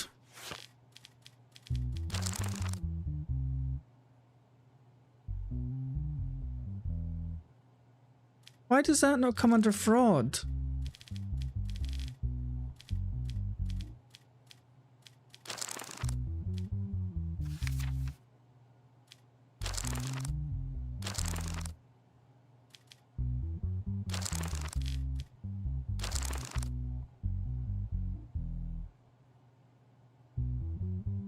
Fraud is just 4 years in jail. But then wasn't there one about prostitution as well?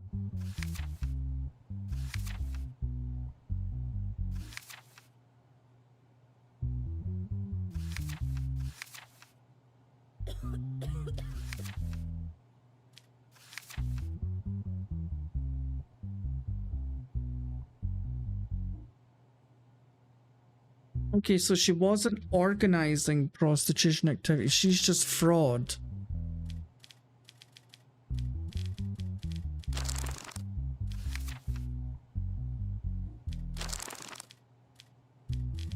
That was under theft. Where was it?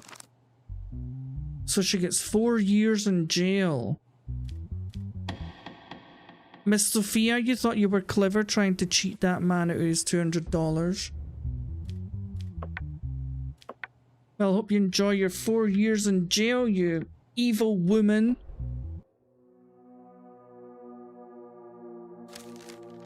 Oh, nice. My salary's now $900.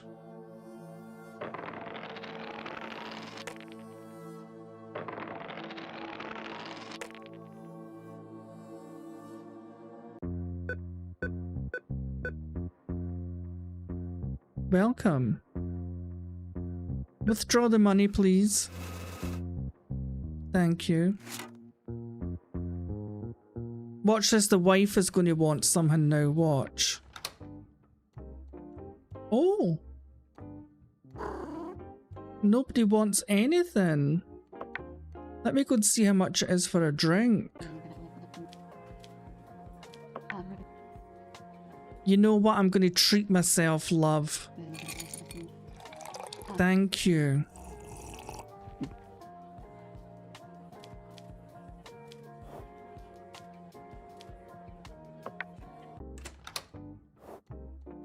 Hey.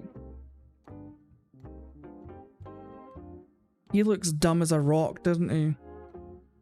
She looks so pissed off. Yeah.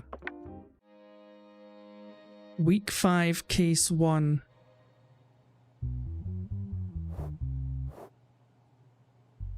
What else can I buy?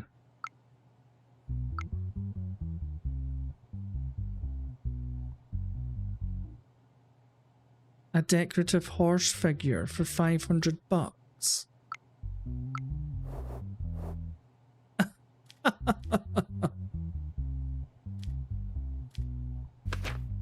Just like his dad.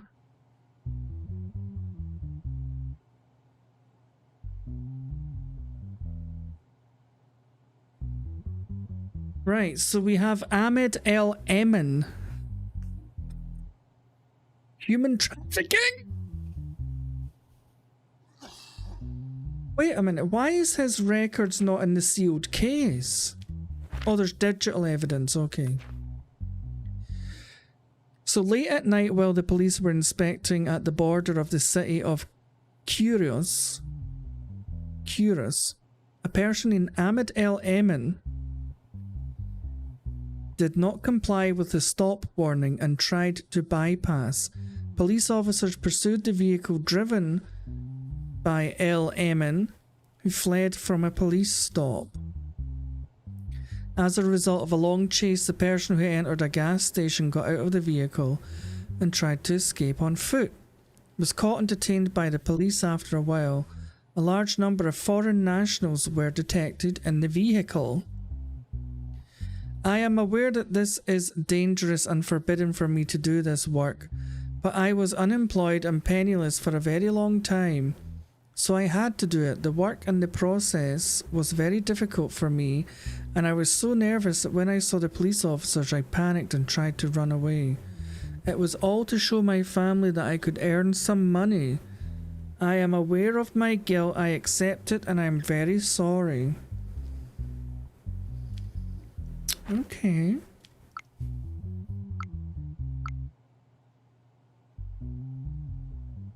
Alright. So he definitely was trafficking people. I mean, you might say you were poor and what have you, but you know the lives those people get after they've been trafficked is horrific. Some of them will never be seen again.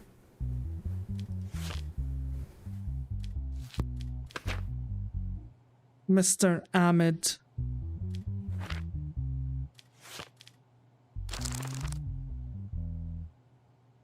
Human trafficking, 8 years in jail, I'm afraid.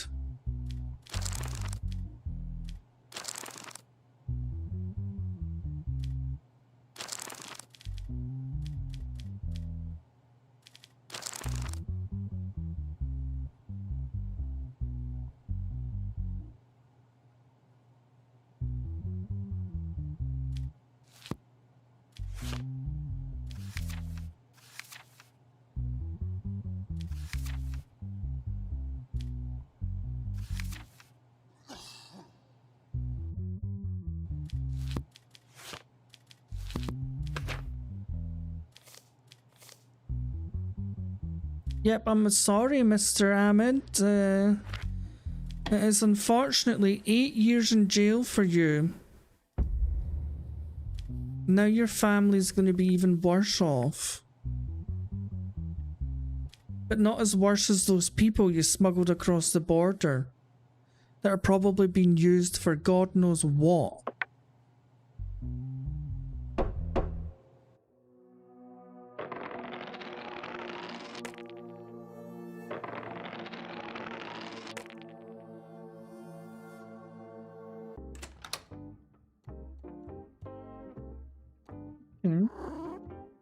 I've not asked for anything in a while.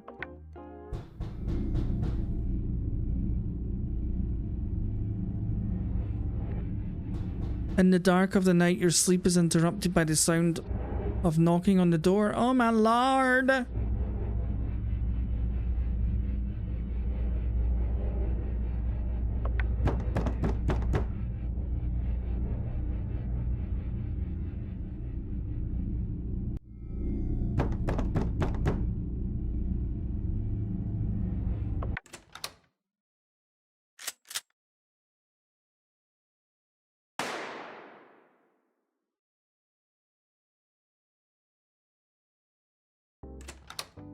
I knew that was going to happen, but I just had to see what would happen.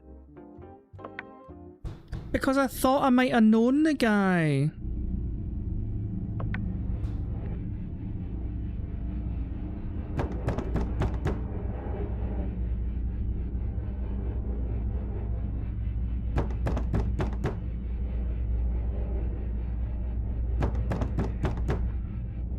Should I just wait quietly or should I phone the police? If I phone the police, that might annoy them even more.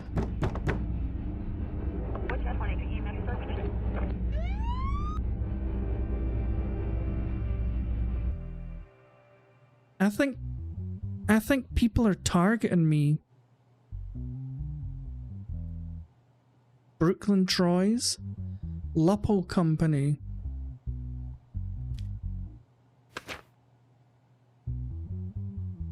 Damage lawsuit filed by Brooklyn Troyes against the multinational company that develops and sells Lupo consumer electronics. Burnt battery of a Lupo brand phone that belongs to the plaintiff.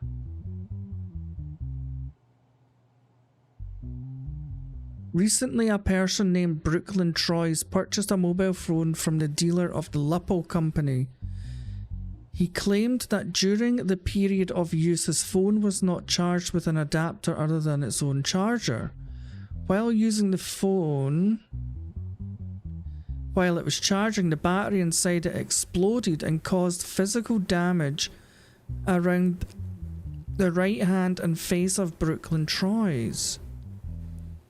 Brooklyn Troyes, who reported the situation to the Lupple authorised service, did not receive the response he expected and filed a lawsuit for compensation of $500,000. I know what $500,000 is, you don't have to write it in English as well. So exactly 2 months and 13 days ago, I went to the Lupple dealer near my house to buy a phone. I bought a model I liked and started using the phone. During this time, while using the phone, I never charged it with anything other than the charger that came in the box. While I was charging the phone, its battery suddenly exploded. And in addition to the damage to my hand, parts of the phone also hit my face. Afterwards, I called the Lupple authorised service and explained the situation and expected at least an apology, but it was not what I expected. They told me that this was a user error, hung up the phone on me, so I filed a lawsuit to demand my rights. So here's Mika Bell. We definitely do not hold ourselves responsible for the incident. Our product has been subjected to dozens of tests and our engineers have reported that it is not possible to give such a reaction when charged with the current adapter or a more powerful adapter. We believe this incident occurred as a result of a transaction that the consumer did not report and is an action designed to tarnish our brand. Right, so they're saying he didn't use the right charger. Evidence.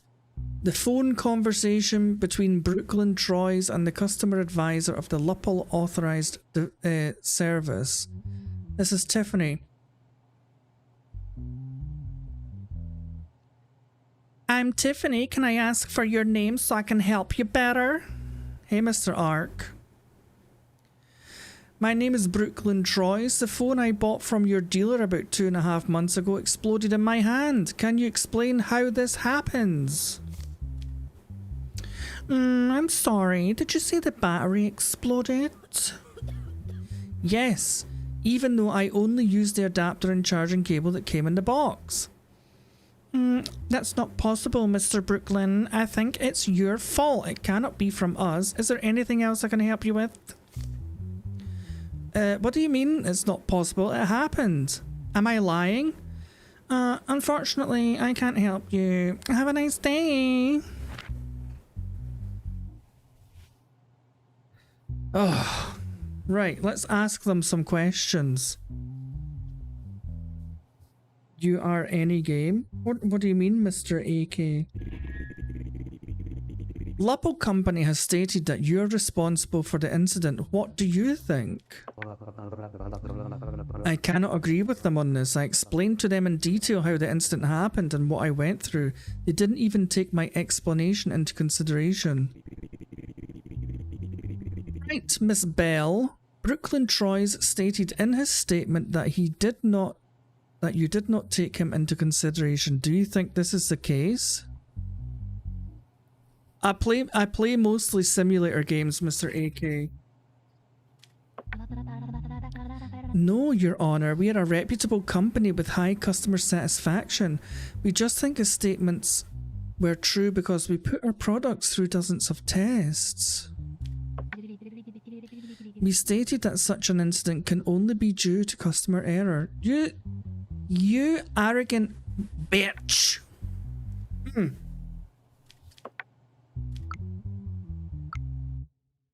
I've made up my mind. You're a big multi-billion-pound Lupple company, which is a rip-off of Apple.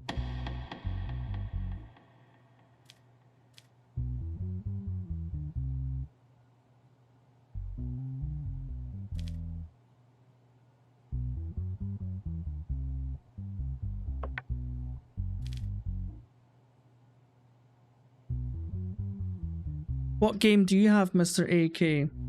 Yeah, he's getting the money. He's getting his compensation.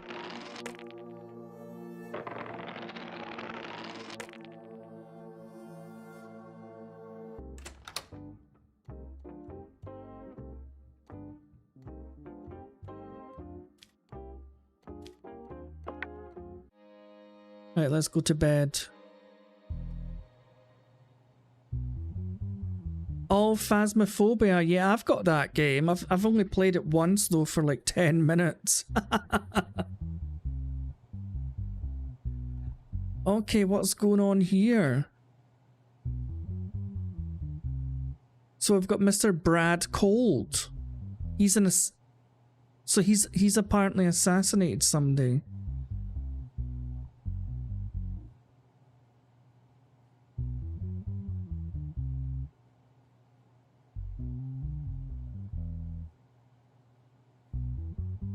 Look. These are the two guys from the...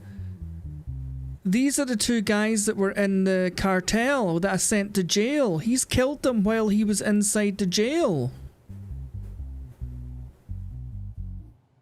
So I sent them to jail and they've been killed. Oh my god.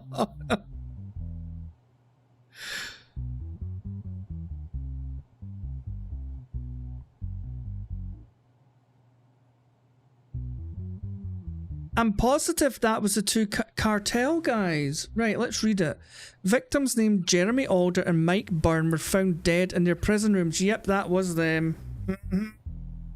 See, the cartel's got fingers in every pie. They can get you anywhere. It was determined that the security cameras off the floor when the incident took place were not working at the time. Same as a Mr. Einstein who died in prison a few years ago. Remember that? Him that had the island. The person named Brad Cold, who stayed in the same room with the victims, was brought to the police station to take his statement. I only spent 2 days with them. I didn't have any problems or fights. Like me, they spoke very little. Why would I want to kill them? If I were to do this, I wouldn't be in a cell where there is room, making me a suspect. I have paid and I am paying the penalty for my crimes. I am not guilty in this incident. The reason I'm here is theft. I've never killed anyone in my life. The night they died, I slept before them. Even though I heard a few voices during the night, I thought they were delirious as usual. Okay. What kind of secret evidence do we have here?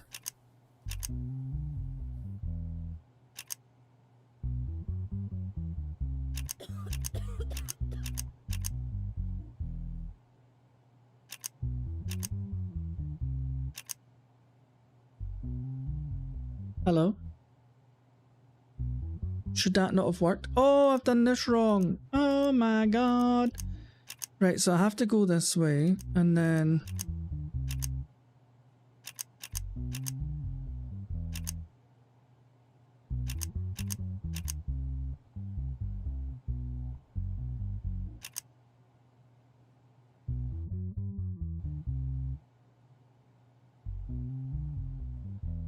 No.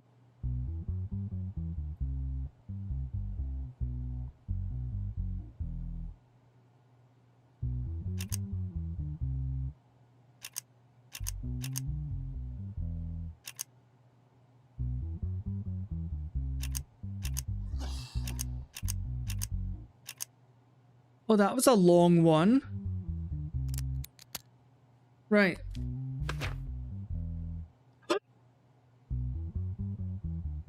Okay, he's not guilty. He's not guilty.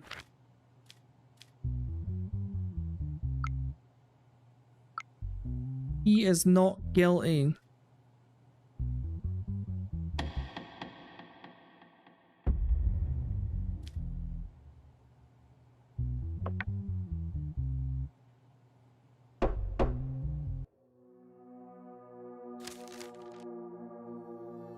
Oh my god, I'm going to be rich as a result of the decisions you've made in the cases. We've decided to raise your salary to $1,000 a week. Oh my lord, I'm going to be living the high life.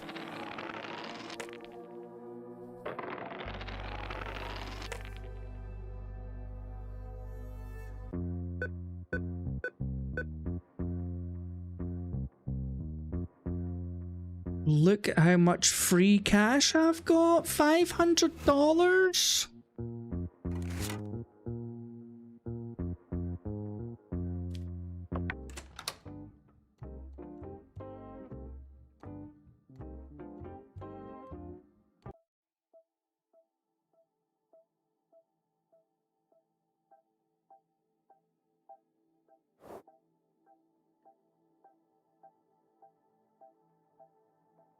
What do you think, Glenn? Should I buy her the phone?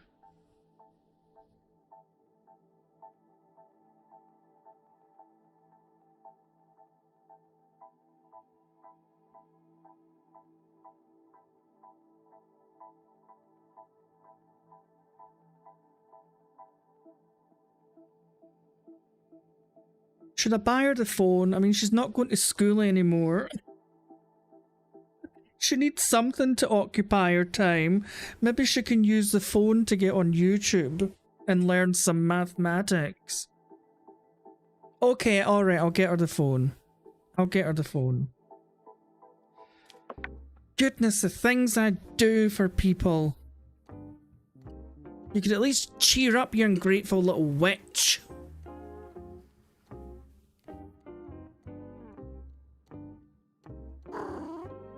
You know, you're the only one that doesn't ask. Well, actually, you've not asked for anything. I'm quite impressed. The wife has wanted nothing.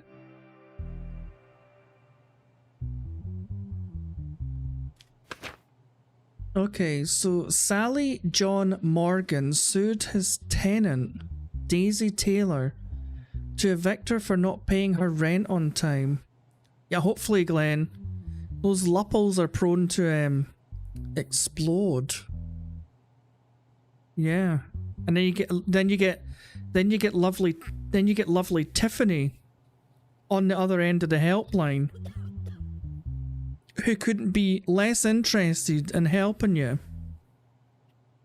Right, so we've got legal action has been taken against Daisy Taylor by Sally J for being 3 months late with her rent. The host, Sally J, says that the tenant is in breach of a tenancy agreement. The host demands that the tenant vacate the property and pay the debts owed by the tenant with interest. Right, so Daisy is the tenant and Sally J is the landlord. Right, there we go. My tenant has not paid me a single penny for 3 months. Even though I warn her many times, she keeps stalling. As if this were not enough, they constantly bring their friends to the house and make noise that disturbs the neighbours.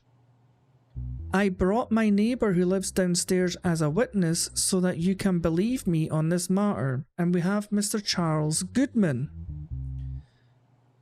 Whatever Mr. Morgan says is true. It's a bit of a weird statement, okay.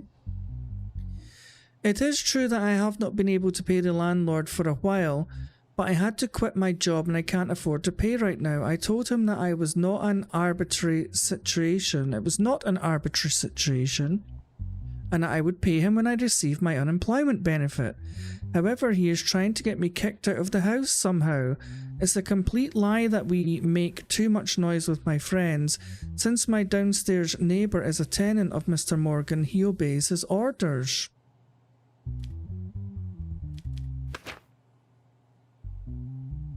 All I've got is evidences.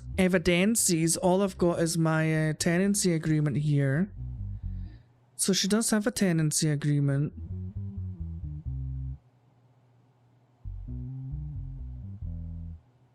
I mean, what are my options?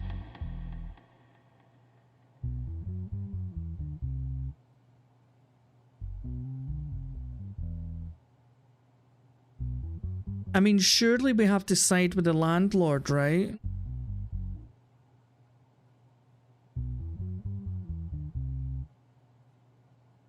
I mean, I don't know what happens in these situations.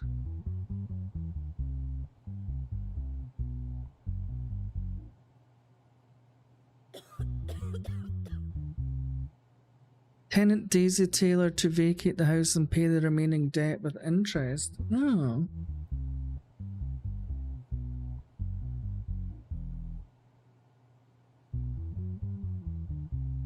You can't just take someone's livelihood and say, okay,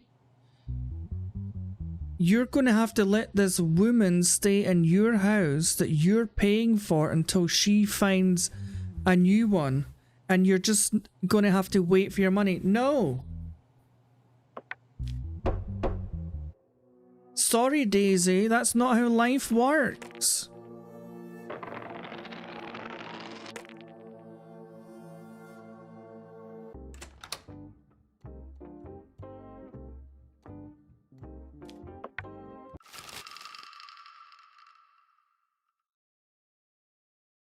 Bill passed. Immigrants who commit crime will now be deported.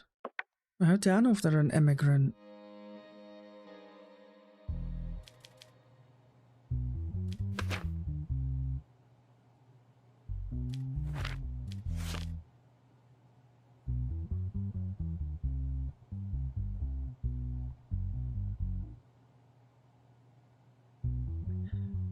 So criminals without citizenship must be deported without penalty, but it does not apply to those. So if you don't have citizenship and you're not guilty, you can still stay. That makes total sense, even though you're an illegal immigrant. Right. Participating in street racing, violation of traffic safety and rules. So, Mr. Connor McLean. Recently, traffic police came across a street race while on patrol and followed suspicious vehicles. After a long chase, the person named Connor McLean had an accident with the vehicle he was driving. After this accident, he was taken to hospital by the traffic police, and after his treatment, he was arrested and detained. Except for Connor McLean, no driver was caught by the police. First of all, I am not a street racer. I have no connection with other vehicles. I was just passing by in my sports car. All I did was increase my speed to get away from other vehicles as soon as possible. My only crime is that I was speeding. It has nothing to do with racing.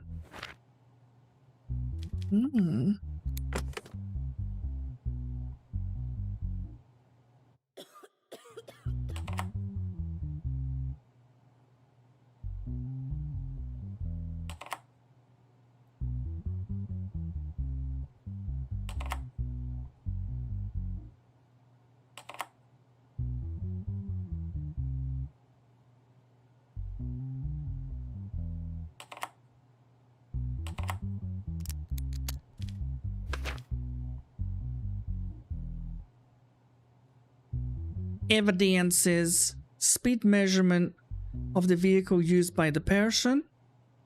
So he was going 224 kilometers an hour. Jesus Christ. The license plate belonging to the vehicle. Okay, what is his license number? How do I find out his license number?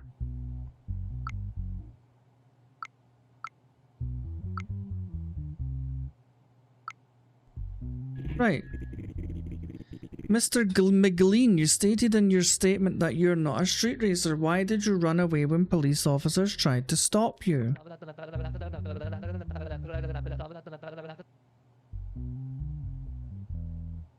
Your Honor, I thought the police stopped me because I was speeding. I ran away to avoid a traffic ticket. Well, that's not nice.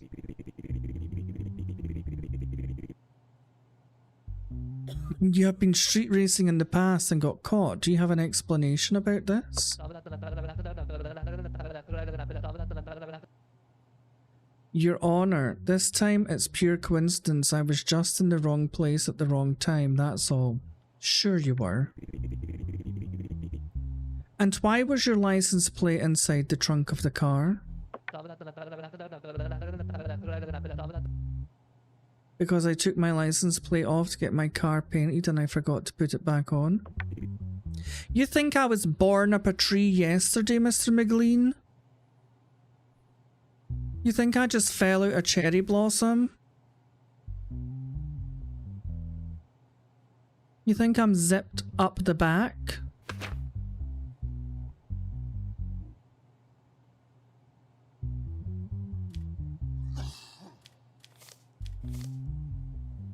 Right, so participating in street racing and violation of traffic safety rules. So let's see what that gets Traffic crimes. Does he have a record already? Yes, so he gets aggravated. Oh, Mr. McLean. So there's 2 years, $15,000. And he's got violation for traffic and safety rules, right? Yep, so he's got 2 there. So that's 4 years total plus $37,500 fine. 4 years and $37,000.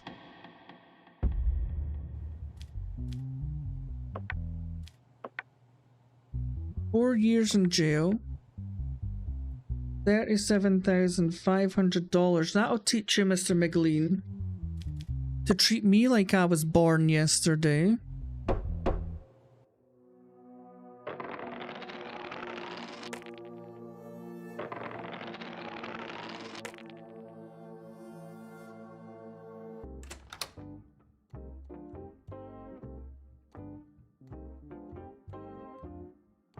Right. At least that guy hasn't been back at the door.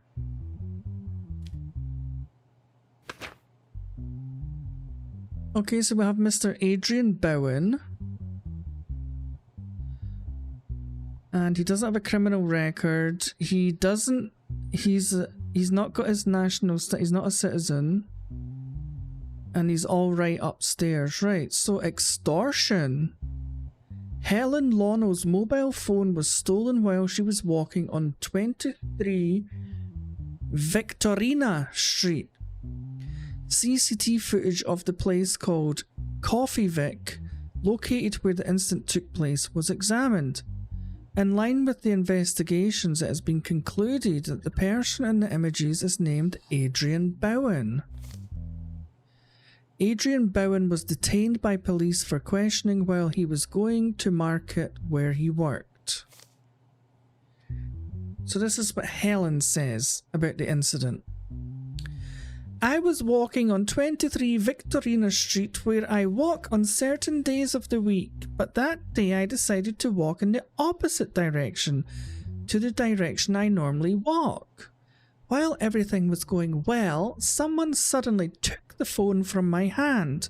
I couldn't even react because of the surprise and fear I felt at that time. After I put myself together, I asked for help from those around me. Right, so this is what Mr. Bowen has to say. In the evening, I close the daily gross market where I work and I walk in the opposite direction of my house. My wife and I were constantly arguing due to financial concerns, and my children did not have much peace of mind. Because of these events, I was very confused and had difficulty thinking clearly. Suddenly, I saw the woman walking in front of me and noticed that she was carrying a phone in her hand. The phone looked very luxurious and expensive. Oh, Mr. Bowen, I was on your side until this. Because of the difficulties I was experiencing, this phone seemed like a very attractive opportunity to me. I thought that if I could sell it, I could at least alleviate financial concerns a little. Without any plan, I reflexively grabbed the phone from the woman's hand and started running. Okay, Glenn, thanks for stopping by. Say hi to your wife for me. Hopefully she gets out tomorrow. I'll keep my fingers crossed for you.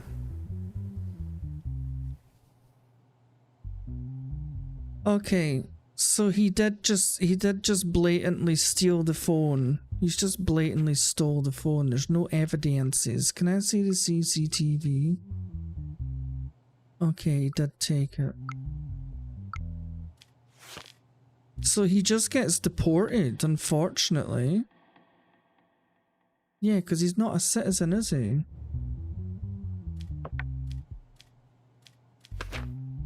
National status? No. They must just be deported. Okay, I'm sorry, Mr. Bowen. Unfortunately, my hands are tied.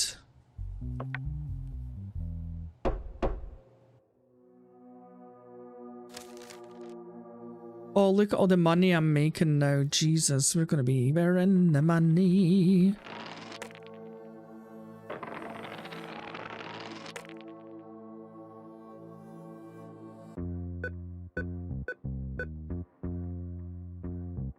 Okay. $700 all to myself. That's me made back the money I paid for that damn smartphone that she never uses.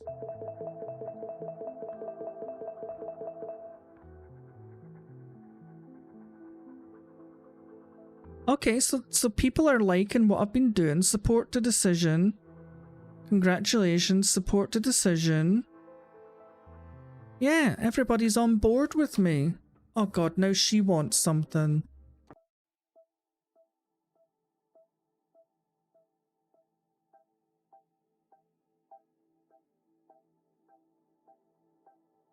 Your wife wants a car. A weekly payment of $1,000 would be a total of 15 weeks of payments. Once accepted, the first installment is paid right away. What?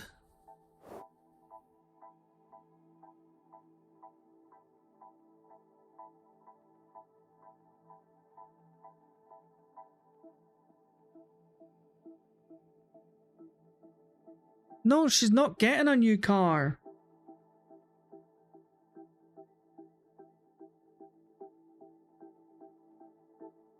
So they're saying for the next 15 weeks I've got to pay $1,000 a week.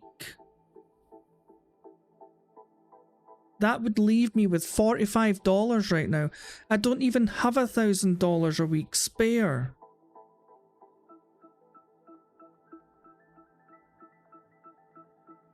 No, fuck her. No.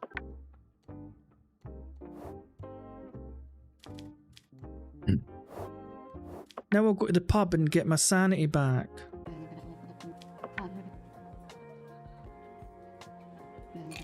Okay, $120 for a whiskey? Jesus Christ.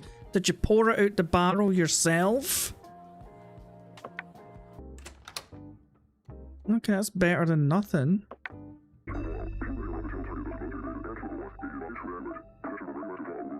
The Sicilia cartel carried out a bomb attack on the Parliament building. 19 civilians lost their lives and 2 members of Parliament were injured. The leader of the cartel was caught. Oh. After the attack, law of execution was accepted. Those who are on trial for terrorism and other severe crimes will be executed.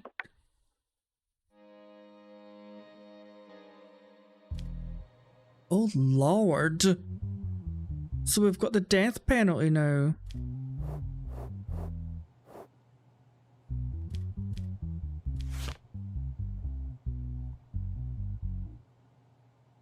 Those convicted of terrorism, high treason, rape and child abuse should be executed.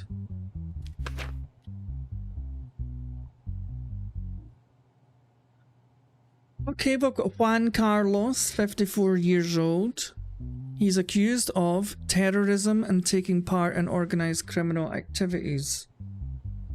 Recently, 19 civilians lost their lives and 2 MPs were seriously injured in a bomb attack on Parliament. During this attack, 4 people thought to be members of the Sicilia cartel blew themselves up. As a result of extensive searches, 10 people thought to be members of the Sicilia cartel were caught. A few of the cartel members became confessors in the cases in which they were tried. they disclosed the identity of Juan Carlos, the manager of the cartel and the planner of the bomb attack. As a result of the operations, the person named Juan Carlos was caught in a forest house outside of the city. So now he's saying those responsible for the events are the corrupted state and their collaborators, the mafia. They're the ones who force us to do this. Jeremy and Mike, may they rest in peace now. What evidences do I have? There's no digital evidence. Do you regret having caused such a damaging event to our country? No. I'm just sorry that I couldn't give all the statesmen what they deserved. If you give solid information about the mafia you mentioned in your statement, we could take care of them after you. Will you cooperate?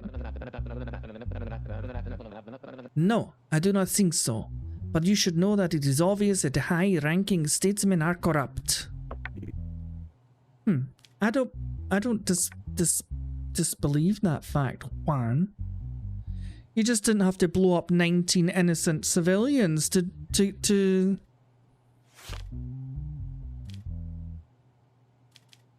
prove your point.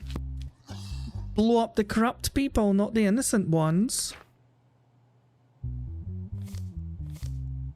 Right, terrorism and taking part in organized criminal activities.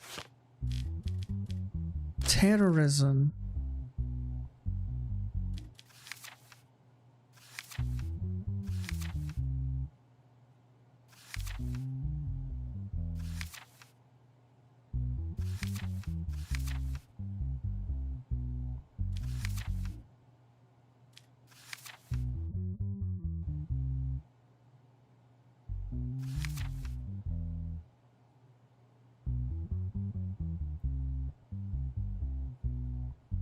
So it says aggravated sentence is execution for terrorism.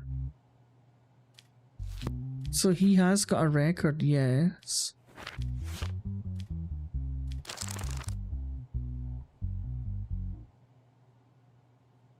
So it just says everybody that's convicted of terrorism should be executed, not just people that have got a criminal record. Everybody. Well, I'm sorry, Juan. It looks like you're off to meet your maker.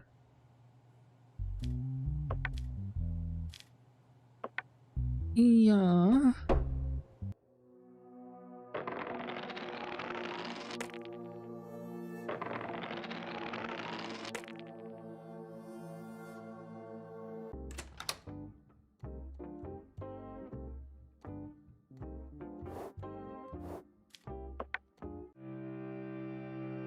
Week 7, Case 2.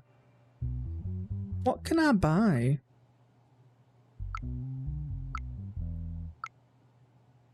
Oh, I've got emails here, okay.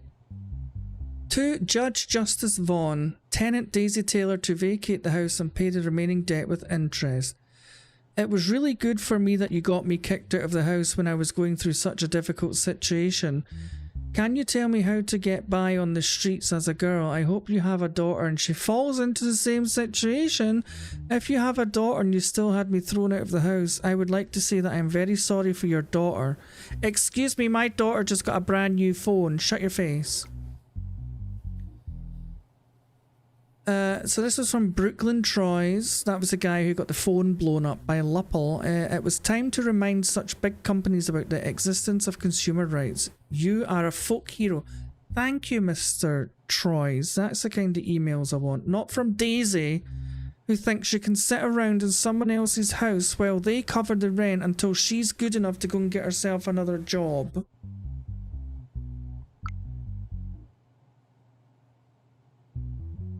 Sure, what, I'm going to buy a plant.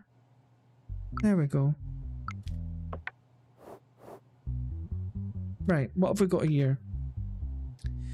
Filing a compensation lawsuit against Robin Hudston, who caused Henry William to have a traffic accident. There is one digital evidence for the case. So Henry William was allegedly pushed into the barriers by Robin Hudson while he was riding his motorcycle in traffic, causing him to have an accident. After the accident, Henry William remained in a coma for 42 days. Henry William demands $250,000 from Robin Hudson as material and moral compensation for the pain he has experienced. Here's what Henry says.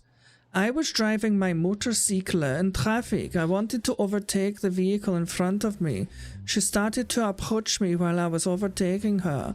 I got stuck in the barrier and suddenly lost the balance of my motorcycle, and I rolled over.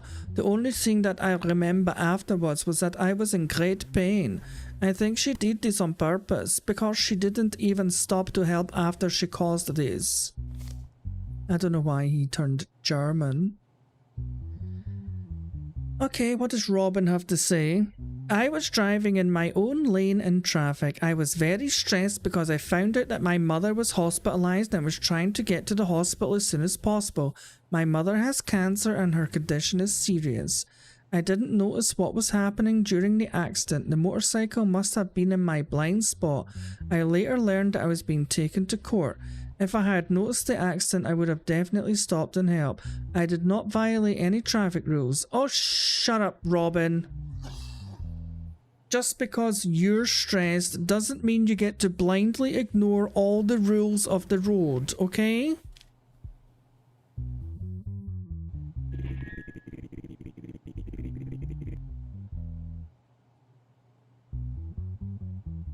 Mr. William, you realize you were violating the lane of the car in front of you, right?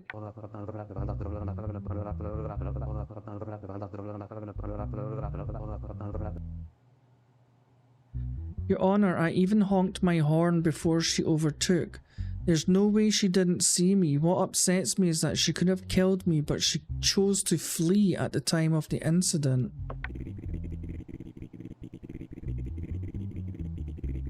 Mrs. Hudson, it is highly unlikely that you did not notice the motorcyclist in your left rearview mirror at the time of the incident.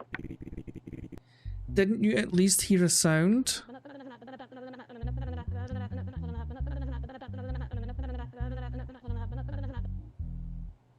Your Honor, at the moment I was totally thinking about my mother. I was in the left lane, so I didn't need to look in the left mirror, and I didn't hear the sounds because the windows were closed. Well, you still hit someone regardless, lady.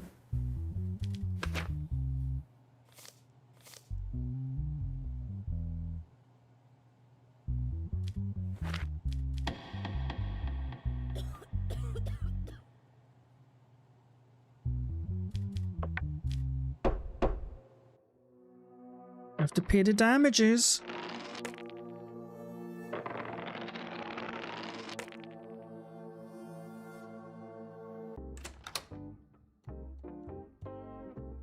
Oh, there's my plan.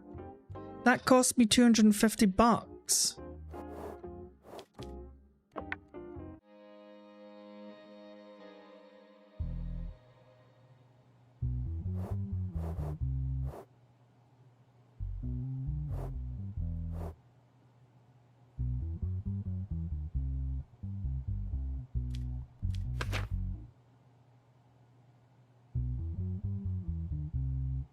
Okay, so I've got Nathan Lake here. He's 57 years old.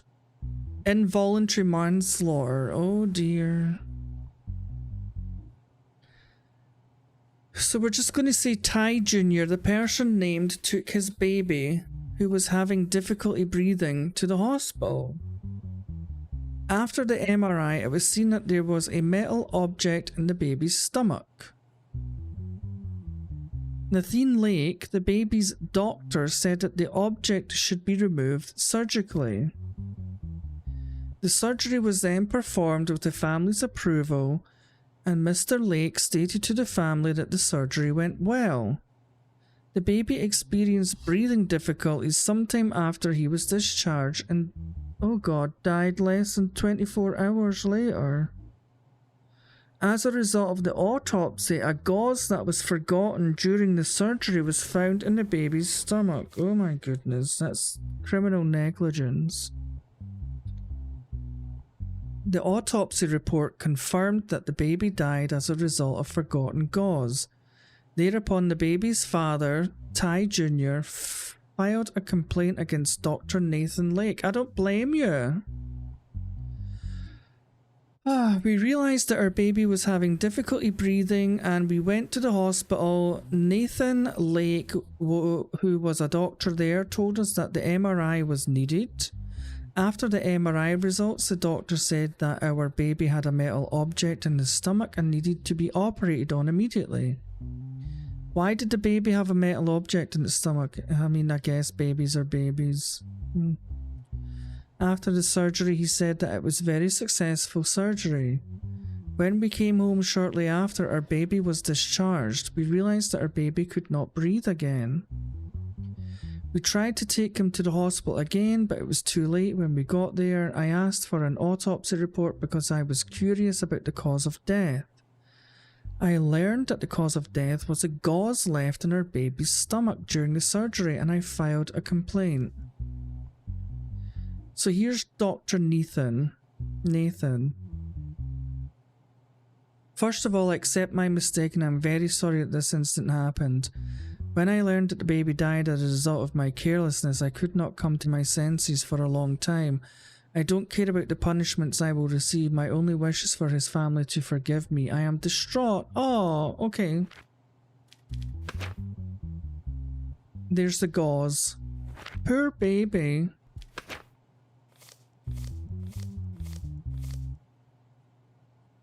Right, so involuntary manslaughter. He's all there. He's got his national status. He's not got any mental issues. So we are just looking for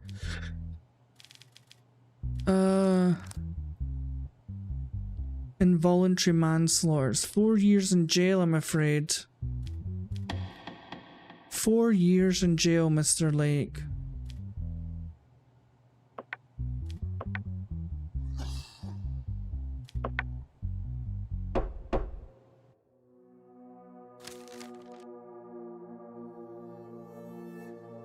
More money for me.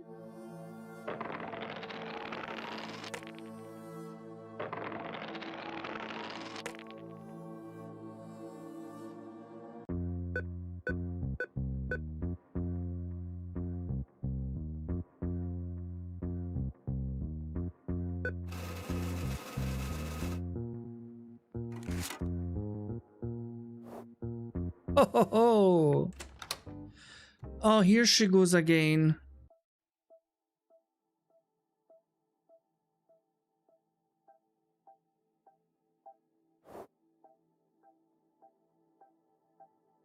Right, I'll tell you what, you can get the new household things because it also benefits me, okay? But you getting $1,000 a week for a car, you can get lost.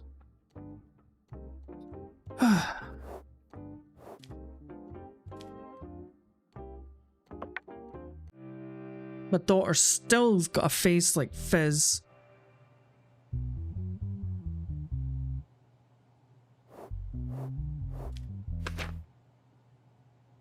I've got David Crane here. I knew he was going to have mental issues just by looking at him. I mean, one eye's going to the shop, the other eye's coming back with a change. Okay, so he's got armed robbery. It doesn't... I don't know why it gives you this whole case, because the fact that he's got mental health issues is he just gets sent for help. But I'll read it anyway. So recently a person named David Crane entered the pharmacy where Mary Evan worked, pointed a gun at her and demanded the money in the safe. Mary Evan gave the money in the safe to David Crane and then informed the police. Not long after David Crane was caught and taken into custody at the house of his brother, Victor Crane, this is his statement. He quickly came to the pharmacy and headed to the counter even though the weather was hot. I noticed that he was wearing a thick coat. When he came to the counter, he immediately pulled out a gun and said to me, "If you love your life, give me the money." See, that's not somebody who's got mental health issues. This is premeditated.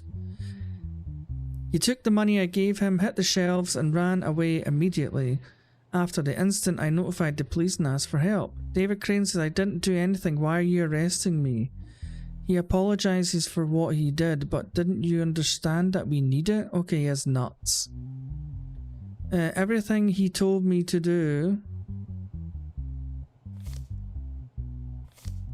So he's like he's speaking different people here. So everything he told me to do was for our good. We can't lose him.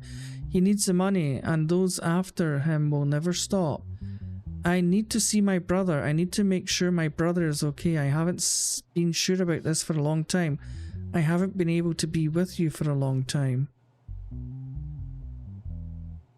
My brother is mentally unstable. I woke up in the hospital the day they beat me because I owed some money. When I woke up, David was with me. Even though I was sure that I had not informed anyone, I asked how he knew. He told me to come here, he said to me.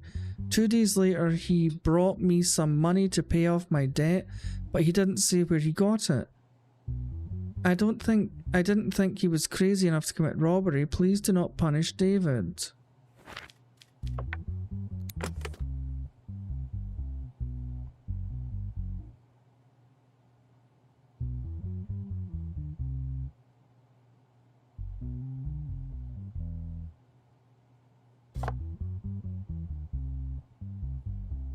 I don't get this.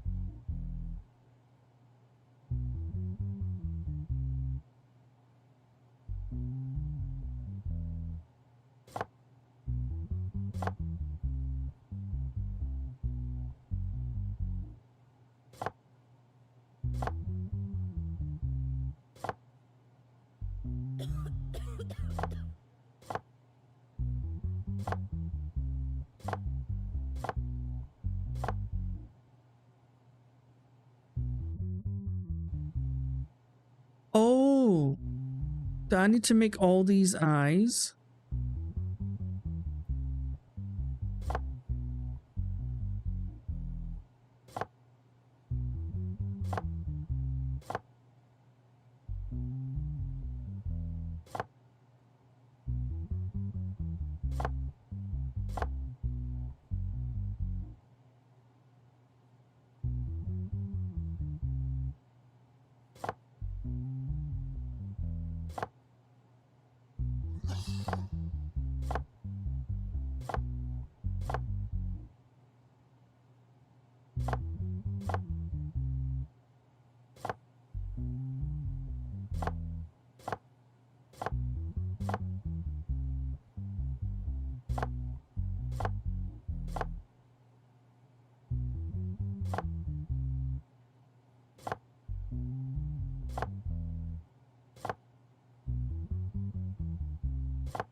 Silence in court.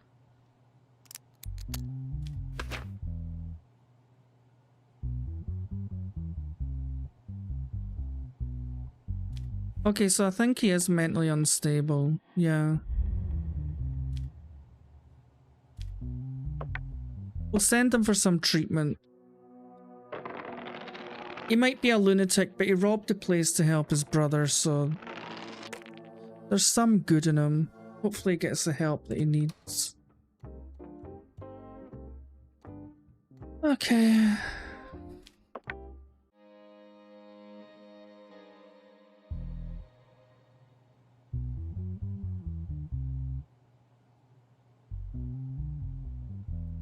Right, what's going on with this lot? Tommy Cooper non-compliance with the contract with J.J. Richardson, owner of the Holly Paper Publishing House. Right, so what's happened? So Mr. Cooper has made an agreement with the publishing house called Holy Paper to publish his book The Helplessness of Words, which he released 2 months ago. According to the agreement, he declared that he would pay $250,000 to J.J. Richardson if the book did not reach 10,000 sales within 2 months. As of now, the book has sold 10,276 copies, but it has been proven by the publishing house that the book has received more than 300 copies on behalf of his sister Ashley Cooper. So she bought 300 of them so he didn't have to pay the $10,000. In this case, J.J. Richardson demands Tommy Cooper to pay his debt. Ashley Cooper, Tommy Scoopy's sister, is a witness in the case. Oh my lord. So she definitely bought 300 of the books.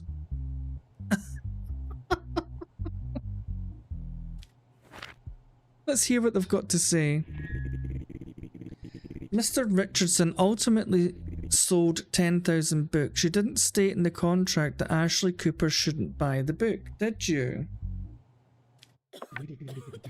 We didn't specify, Your Honour, but this is pure fraud. If he had not made his sister buy the book 300 times, it would not have exceeded the stated sales figures. Oh, yeah. The judge is kind of... Mrs. Cooper, did your brother tell you to buy the book?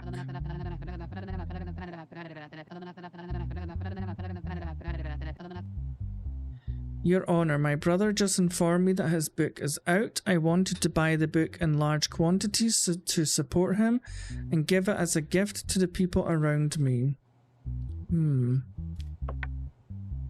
This is a hard one because the contract doesn't say that she wasn't allowed to buy them, but at the same time it's kind of like Twitch streamers who view bot to inflate their numbers.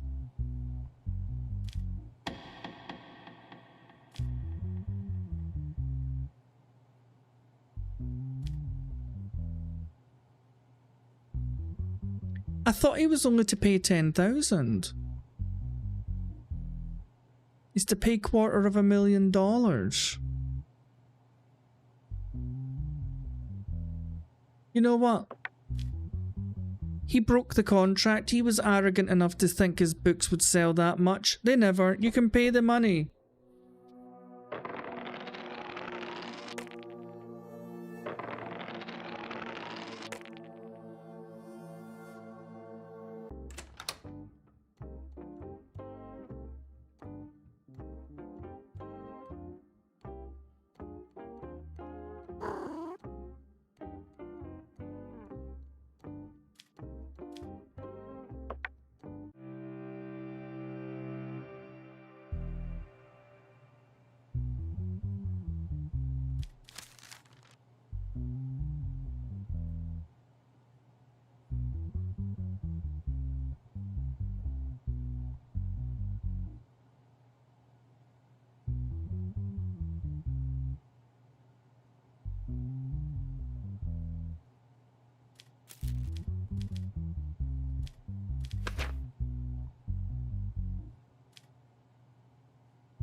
Okay, well, this is where I'm going to call this game quits, guys. This game is really bloody interesting. I'm really enjoying this so far.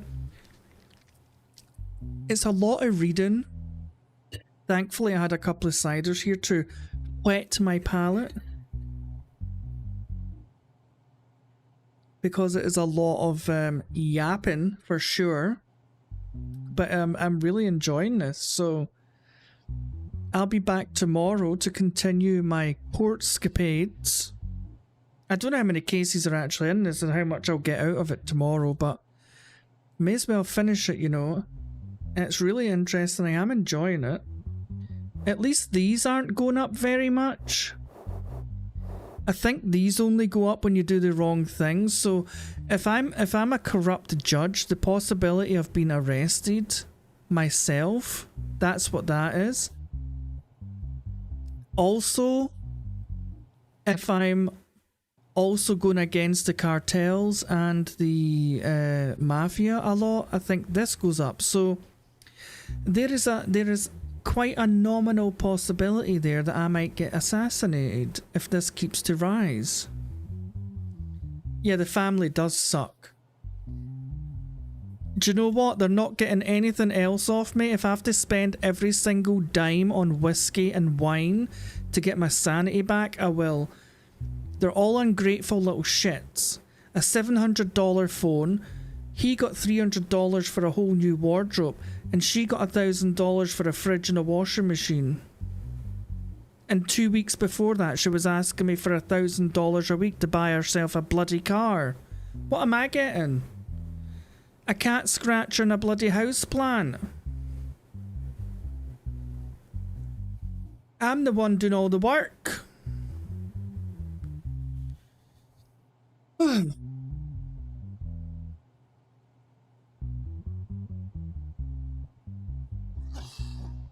Anyway, thanks to everybody who popped in and kept me company.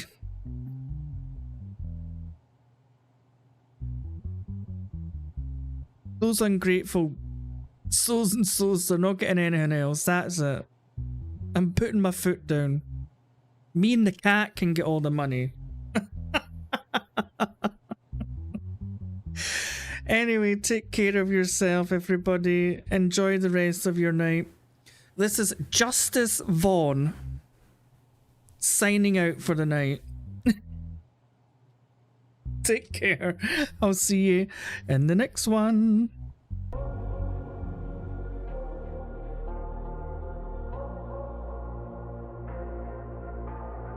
Say it louder, say it louder. Feel the moment, feel the power. Bring the animal back to life. Bring the energy one more time. If you feel like letting go, you can take control. You can turn this all to something beautiful where you feel life gets you down, down, down, gets you down, down, down. Say it louder, say it louder. Feel the moment, feel the power. Bring the animal back to life. Bring the energy one more time.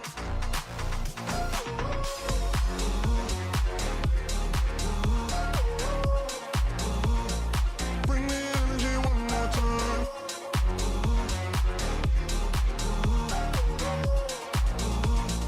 Bring the energy one more time. Say it louder, say it louder. You're the question, you're the answer. Bring the animal back to life. Bring the energy one more time. If you feel like letting go, you can take control. You can turn this all to something beautiful where you feel life gets you down, down, down, gets you down.